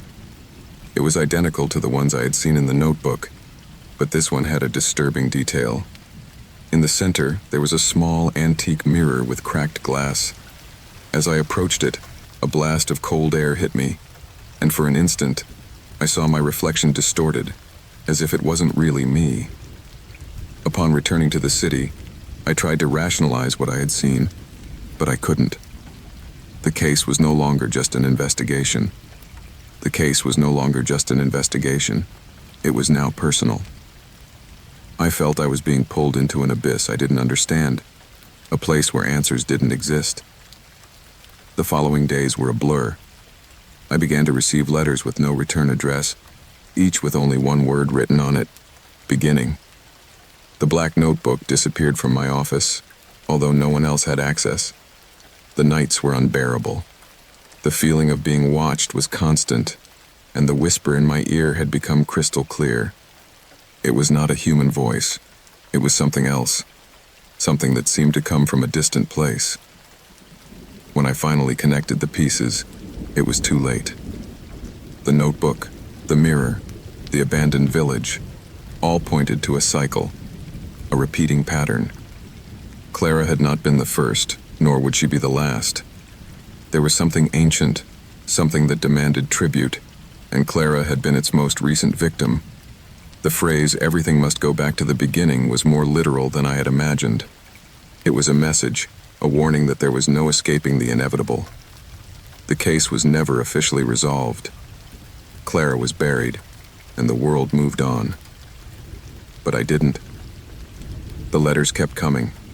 The shadows kept moving. And every night, when the whisper calls my name, I know my time is running out. The answer is near, but I don't know if I want to know it. Maybe the mystery is the only thing that keeps me sane, because the truth, whatever it is too terrifying to face. It was a cold, wet night when I got the call. I had been working at the police station for hours, reviewing old cases, filing unsolved files. That routine that slowly consumes us, where the echo of truncated lives mingles with the hum of the fluorescent lights on the ceiling. But that call changed the course of my night, and, as I would soon discover, of my life. A crime on the south side of the city. A girl just 8 years old had been found dead in her own home. When I arrived at the scene, the atmosphere was heavy. Rain was falling in torrents, washing leaves and dirt down the narrow streets. The normally quiet neighborhood was filled with patrol lights and curious onlookers. Some watched from behind curtains. Others, braver, crowded the edges of the police cordon. All shared the same expression of horror. Inside the house, the atmosphere was even worse. The walls, decorated with children's drawings, now looked grotesque. The living room was untouched, with toys scattered on the floor and a television on, showing cartoons that no one had turned off. The crime scene was in the girl's bedroom. There, on a bed that had once been a haven for dreams and bedtime stories, lay the little body. The neck showed visible marks of strangulation. What struck me most was her expression. There was no pain, no struggle, just calm. A peace that did not belong to such a death. The father, the only adult present in the house, was sitting in the living room, trembling, with red eyes and a blank stare. His hands were stained with blood. He made no attempt to flee, offered no resistance when they handcuffed him. He was mumbling words that no one could understand, but on his face there was neither rage nor fear, just a kind of emptiness, as if his mind had disconnected from reality. At first, the case seemed straightforward. Everything pointed to the father as the culprit.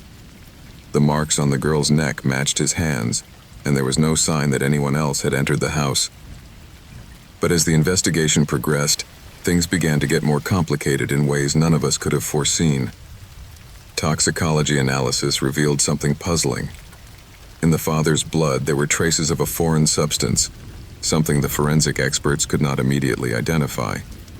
It was not a common drug or a conventional sedative, but something more complex, as if it had been specifically designed to alter human behavior.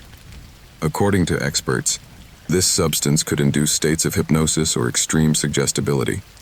It was possible that the father did not remember anything of what had happened because he had not really been in control of his actions. That hit me like a hammer. The idea that someone could be manipulated into committing a murder, especially such a monstrous one, was terrifying. The question that haunted us was who, or what, was behind it. Why an innocent girl? Why her own father? The answers were slipping through our fingers. I looked into the father's background, hoping to find something that would explain why. But his life was as ordinary as that of any man his age. an office worker, a widower, devoted to his daughter. Neighbors described him as kind and responsible. No one could imagine him hurting his own daughter. The more he investigated, the more puzzled he became. I began interviewing people nearby. The girl's teacher recalled that in the days prior to the murder, the little girl had shown strange behavior. She was quieter, as if something was bothering her. But what most caught my attention was the testimony of a neighbor. According to him, the night before the murder, he heard strange sounds coming from the house. Something like a rustling, followed by a thud. He thought maybe the father had left the TV on and didn't think much of it. I decided to visit the house once again, this time alone. I wanted to feel the place, to observe it calmly, without the hustle and bustle of other policemen and onlookers. It was night, and the rain was still falling. The shadows of the trees were projected on the walls, creating shapes that seemed to move with a life of their own. I entered the girl's bedroom. Everything was still the same, except for one detail I hadn't noticed before. A small object hidden under the bed that looked like an electronic device. It was something that shouldn't be in a house like that, something out of place. The device was a frequency emitter, the technicians told me the next day. It could emit sounds imperceptible to the human ear, but capable of affecting the subconscious. I didn't understand how it worked, but it was enough to confirm that someone else had been involved, someone who had planned this with terrifying precision. As I got deeper into the investigation, a sense of paranoia began to take hold of me. I felt that I was being watched, that every call I received could be related to the case. My apartment, normally a safe haven, became a place of unease. At night, I would hear whispers, barely audible murmurs that seemed to come from the walls. I tried to convince myself that it was my imagination, but something inside me knew it was not. Finally, we traced the device to a clandestine laboratory on the outskirts of the city. There, we found traces of the same substance that had been found in the father's blood. The place was empty, abandoned in a hurry, but on one of the walls was a message written in something that looked like blood. This is just the beginning. That message haunted me for weeks. There was no trace of those responsible, no clues that would lead us to them. The case was filed as inconclusive, a black hole in my record. The father, unable to bear the guilt, ended up taking his own life in his cell. His empty face visited me in my dreams, reminding me of my failure. Eventually, I tried to move on, but something inside me changed. Every time I saw a child on the street, I couldn't help but wonder if I would be the next target. Every time I heard a whisper, I wondered if someone else was being manipulated at that very moment. The world I knew had crumbled, and in its place was only uncertainty. I never knew who was behind it all, or why they did it. But the message on the wall was clear. This was just the beginning. And though I tried to put it behind me, something told me that sooner or later, the echo of that case would come back for me. The rain lashed the windows with an almost musical intensity, a constant pattering that filled my house with a melancholy calm. I had always loved stormy nights. They were a refuge, a moment of introspection. That night, however, that quietness turned into something dark and frightening. He had lived alone for years in an isolated house on the edge of the forest, a perfect place for someone who enjoys solitude. That night he was in the living room, accompanied only by the crackling of the fireplace and a glass of wine.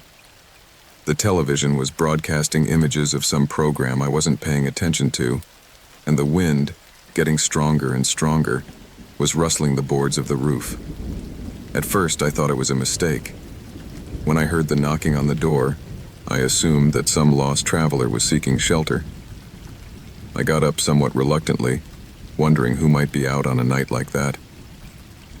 Upon opening, I found a group of soaked people, their faces hidden under water-dripping hoods and hats. They were but blurry shadows in the rain, but their stiff postures put me on alert. Before I could react, they entered my house as if it belonged to them, leaving a trail of water and mud on the floor. Their movements were mechanical, precise, as if each one knew exactly what to do. They closed the door behind them and dispersed without a word, occupying the sofas, the chairs, even leaning against the walls.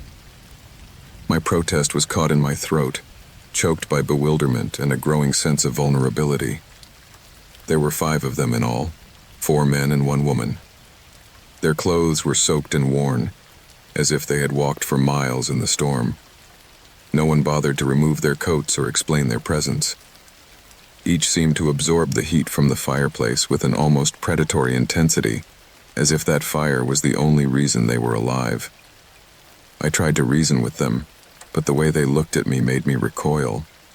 Their eyes were cold, empty, and there was something in their expressions that I found deeply disturbing. They weren't aggressive looks, but they weren't friendly either. Rather, they were gazes that seemed to pierce me, as if I were an insignificant part of that night's scenery. Over time, their silence became more oppressive than any words.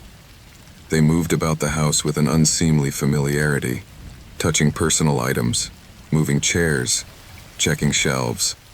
One of them picked up a book from my desk and leafed through it as if it were his own. Another inspected a framed photo of my parents, holding it too long before returning it to its place. The heat from the fireplace seemed to increase the tension in the room. The wind outside was intensifying, causing the windows to vibrate and the shadows on the walls to lengthen. Every little sound, from the snap of a branch outside to the creak of a board beneath their feet, seemed amplified. My discomfort grew when I noticed that not everyone acted in the same way. While some remained almost motionless, as if they were waiting for something, others began to behave strangely. The woman, for example, began to hum a tune that sounded familiar, but I couldn't place it. Her tone was discordant, almost hypnotic, and filled the air with an even greater sense of discomfort. I tried to remain calm, but the reality of my situation became clear. There were 5 of them, and I was alone. They were strangers, and I didn't know what they wanted. As the minutes passed, their presence began to feel more invasive, more threatening. One of them, a tall man in a torn black coat, started walking toward me. His gaze never left mine, and his proximity drew me back until my back hit the wall. There was something in his expression, something in how he looked at me, that made my stomach cringe. It wasn't anger or aggression, but a kind of dark expectation, as if he was waiting for me to do something. He didn't touch me or speak. He just stood there, looking at me with those cold eyes that seemed empty of humanity. The silence was broken when one of the men began to laugh.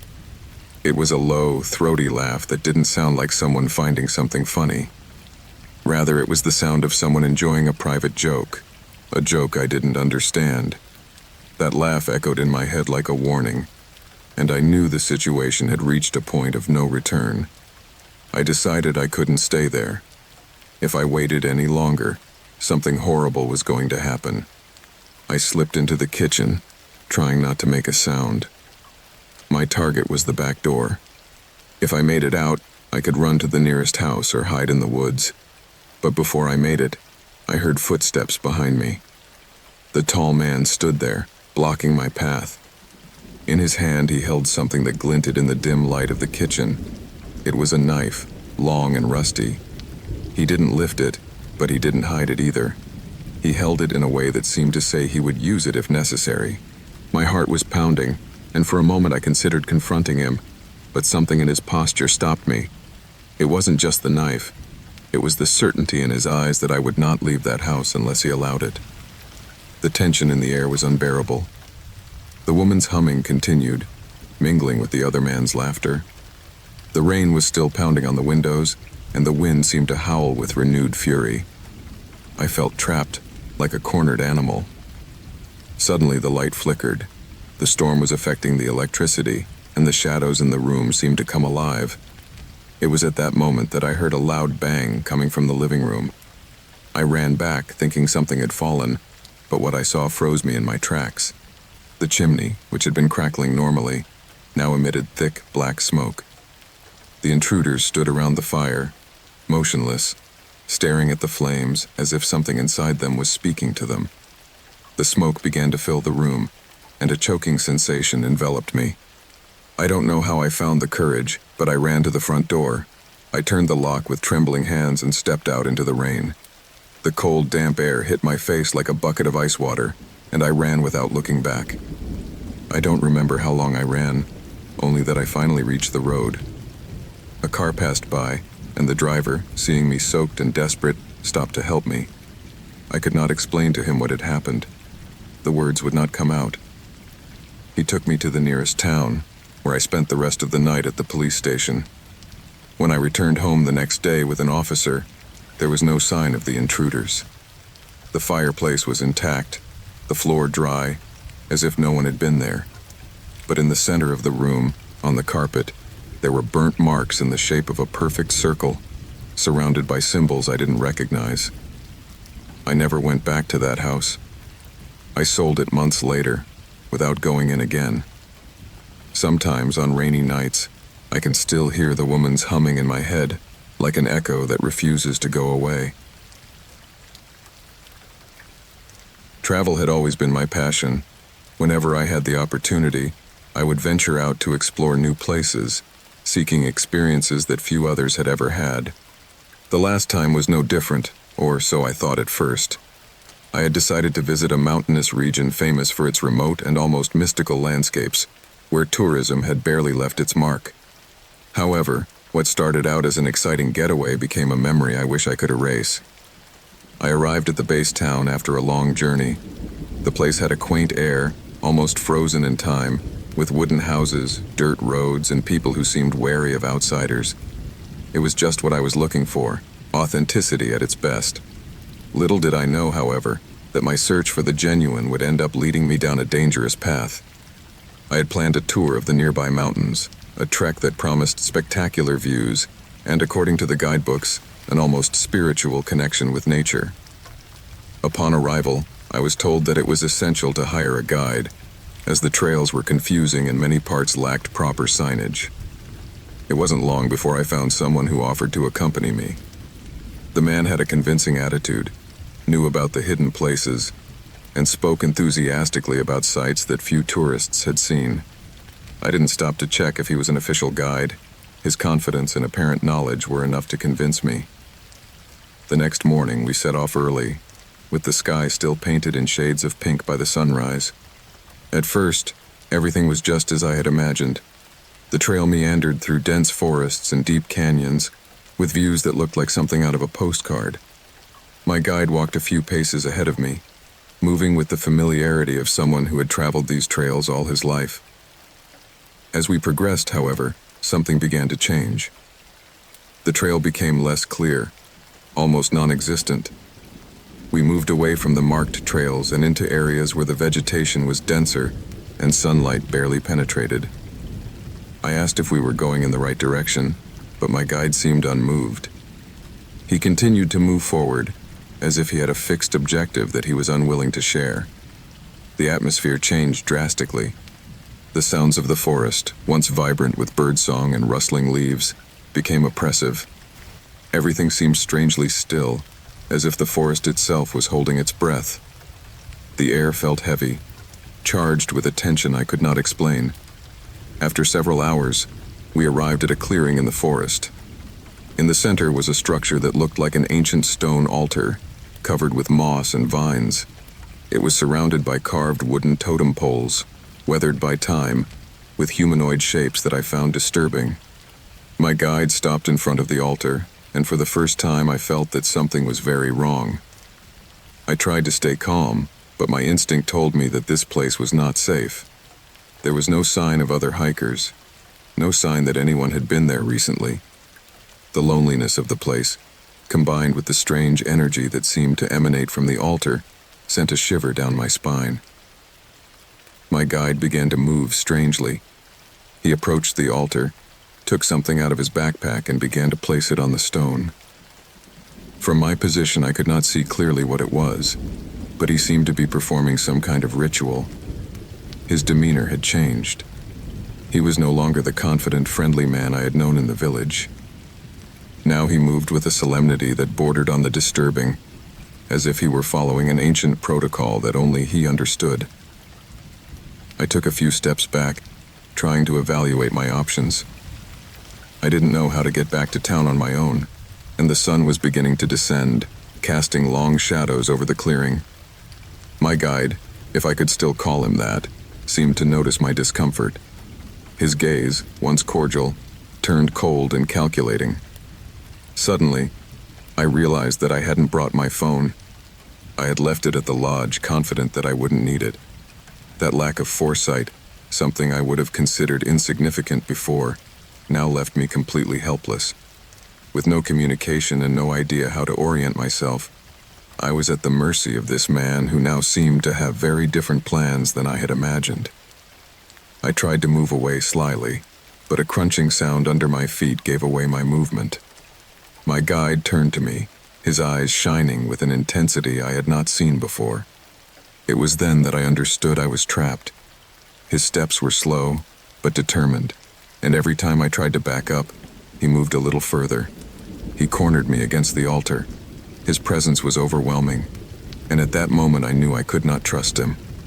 All I could do was wait for a chance to escape, but the place was surrounded by the dense, dark forest. Every step he took toward me seemed to echo in the clearing, like a drum beating out the rhythm of my fear.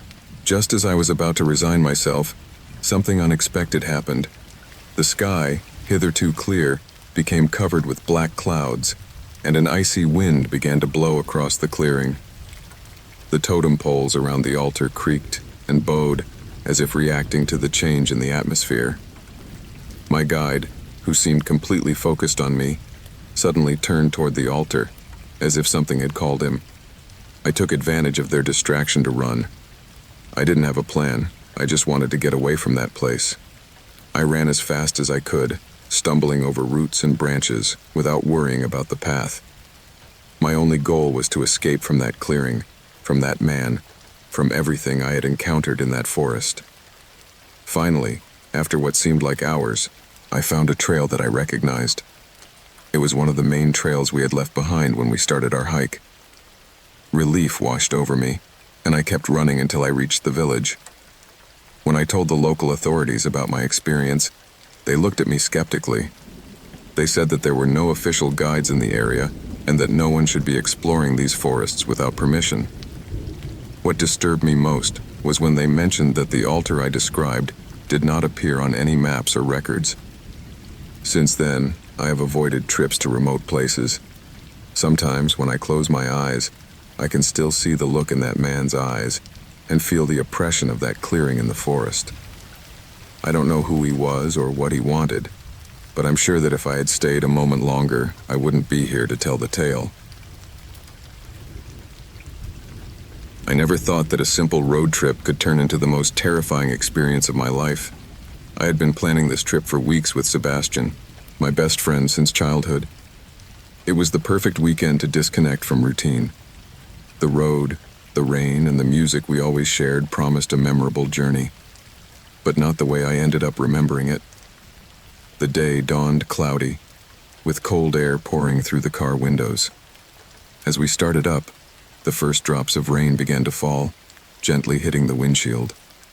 The gray atmosphere had something melancholy, but also cozy about it. Sebastian drove while I checked the map, trying to choose the most scenic route to our cabin in the mountains. At first, everything was normal. Sebastian and I had always been inseparable. We had that kind of friendship where no matter how much time passed, we could always pick it up again as if nothing had changed. However, as we drove down the road, I noticed something strange about his behavior. This was not the Sebastian I knew. His usual jokes were absent, replaced by long silences that seemed to grow heavier with each kilometer. His gaze, fixed on the road, showed no emotion. I thought maybe he was tired or distracted, but his attitude made me feel a slight uneasiness, a sensation I couldn't quite explain. The rain intensified, turning the drive into a kind of endless tunnel of water and asphalt. The windshield wipers struggled to maintain visibility, and the sound of the drops hitting the roof of the car was almost deafening. Everything felt oppressive, as if nature itself was conspiring to enclose us in that gray bubble. Sebastian began to behave even more strangely. He would step on the accelerator more than necessary in sharp turns and barely responded to my attempts at conversation. His hands, firmly gripping the steering wheel, trembled slightly, and his jaws seemed to tighten with every kilometer we drove. When I suggested that we stop the car to take a break, he simply ignored my comment. I began to feel trapped, as if something invisible and heavy was taking over the space between us. Raindrops were running down the windows, distorting the view outside, and all I could see were the blurry shadows of the trees lining the road. Suddenly, Sebastian turned onto a side road that was not on our route. It was a narrow path, flanked by dense trees that seemed to lean toward us under the weight of the rain. I asked him where we were headed, but he didn't answer. It was then that I noticed something on his face, a mixture of concentration and fury I had never seen before.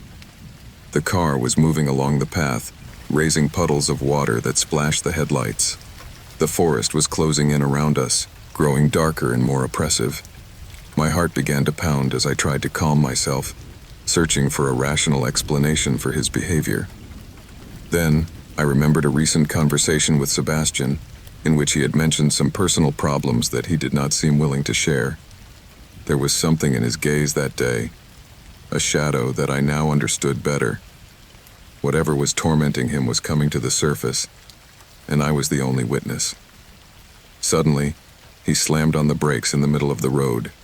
The engine remained running, but Sebastian did not move. He just stood there, staring straight ahead, as if something invisible was calling him from the darkness of the forest. My discomfort turned to pure fear when I noticed his breathing become erratic. He got out of the car in the pouring rain without saying a word. I watched him walk toward the trees, losing himself in the shadows. My instinct told me I should follow him, but something stronger, perhaps a sense of self-preservation, kept me in the seat. The minutes passed slowly, and all I could hear was the pattering of the rain and my own accelerated breathing. I decided to go out and look for him. The rain was cold, soaking my clothes in a matter of seconds. I advanced towards where I had seen him disappear, calling out to him as I tried not to lose my way back to the car. The trees were tall and twisted, and their branches seemed to move as if they were alive. Then I saw him. Sebastian was standing in a clearing, completely motionless. In front of him was something on the ground that I couldn't make out clearly, but his posture was tense, as if he were facing an invisible threat. As I approached, I noticed that he was holding a shiny object in his hand, something that reflected the little light that managed to penetrate the canopy of trees. When I got close enough, I understood. It was a knife. I couldn't understand where he had gotten it from or why he had it, but its presence there, in his hands, made me feel that the danger was real. His eyes, which had always been warm and friendly, were now filled with a rage I didn't recognize. Sebastian slowly turned to me, and for an instant I thought he was going to attack me. But he didn't. He just stood there watching me, as if debating something in his mind. It was then that I noticed what was on the ground. A dead animal, with marks indicating that it had been stabbed repeatedly. The scene was surreal, as if I was trapped in a nightmare from which I could not wake up. I felt I had to act, to do something to stop it, but my body did not respond. All I could do was back away slowly, hoping it wouldn't follow me.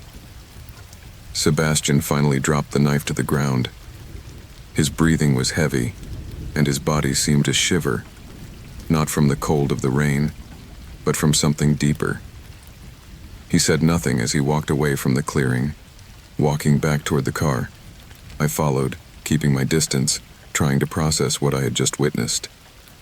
We walked back to the car in silence.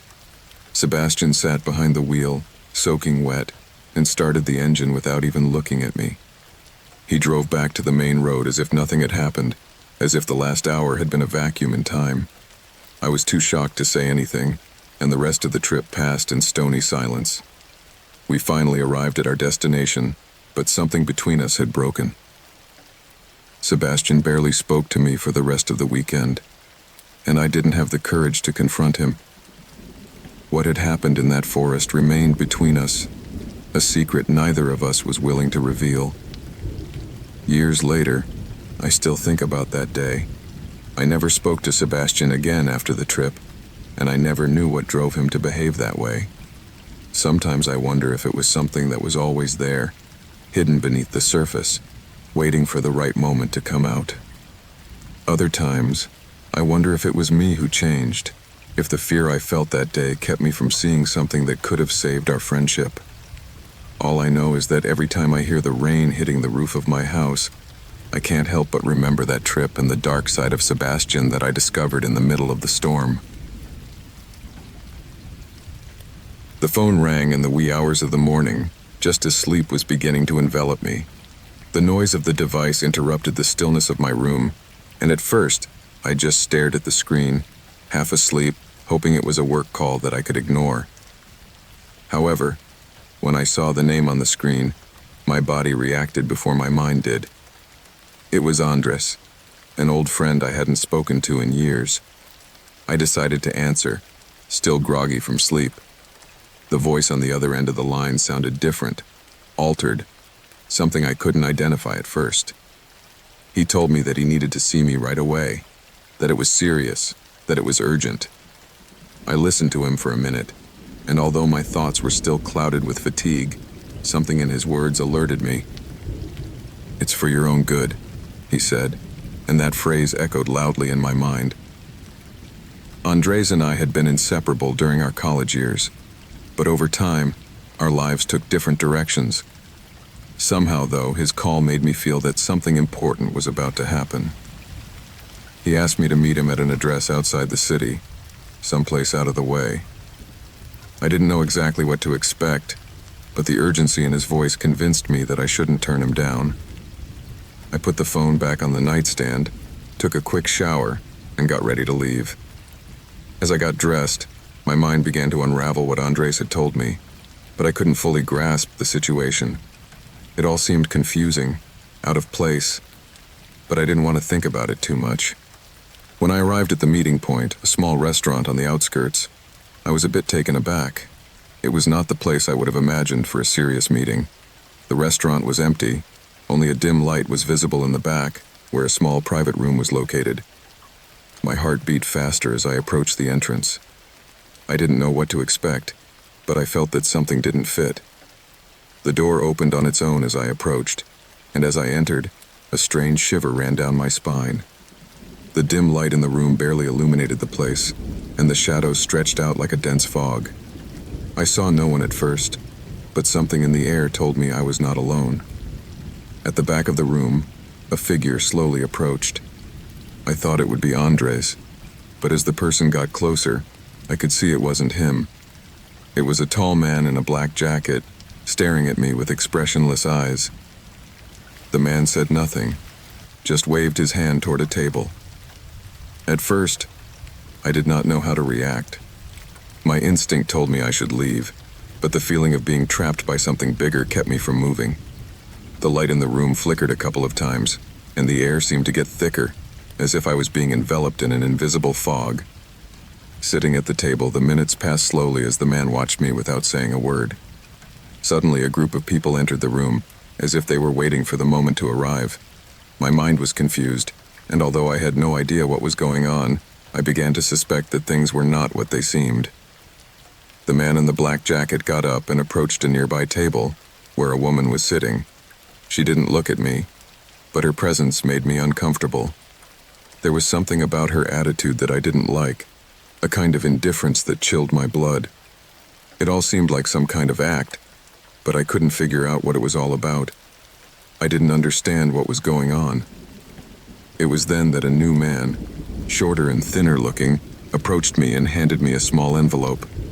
"You have to read it," he said in a monotone voice. I took it, not knowing what to expect, but when I opened it, I found a handwritten letter, with words crumbling in my mind. It said that I had been selected for an intervention, a renewal process that would change my life forever. My eyes roamed over the words, but I didn't understand what they meant. At first, I thought maybe it was a joke or something Andres had planned without telling me. But as I watched the serious look on the faces of the others in the room, I realized that this situation was much more serious than I had imagined. I couldn't understand what it had to do with me, or why I had been chosen. Something was telling me I shouldn't be there, but my legs didn't seem to listen to me, as if they were paralyzed by an invisible force. The man in the black jacket, along with the others, began to talk among themselves.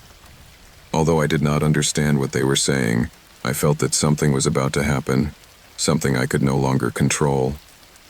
The voices seemed to mix with the sound of the rain hitting the windows, creating a claustrophobic feeling that was slowly drowning me. The dense air became heavier, and a growing oppression gripped my chest.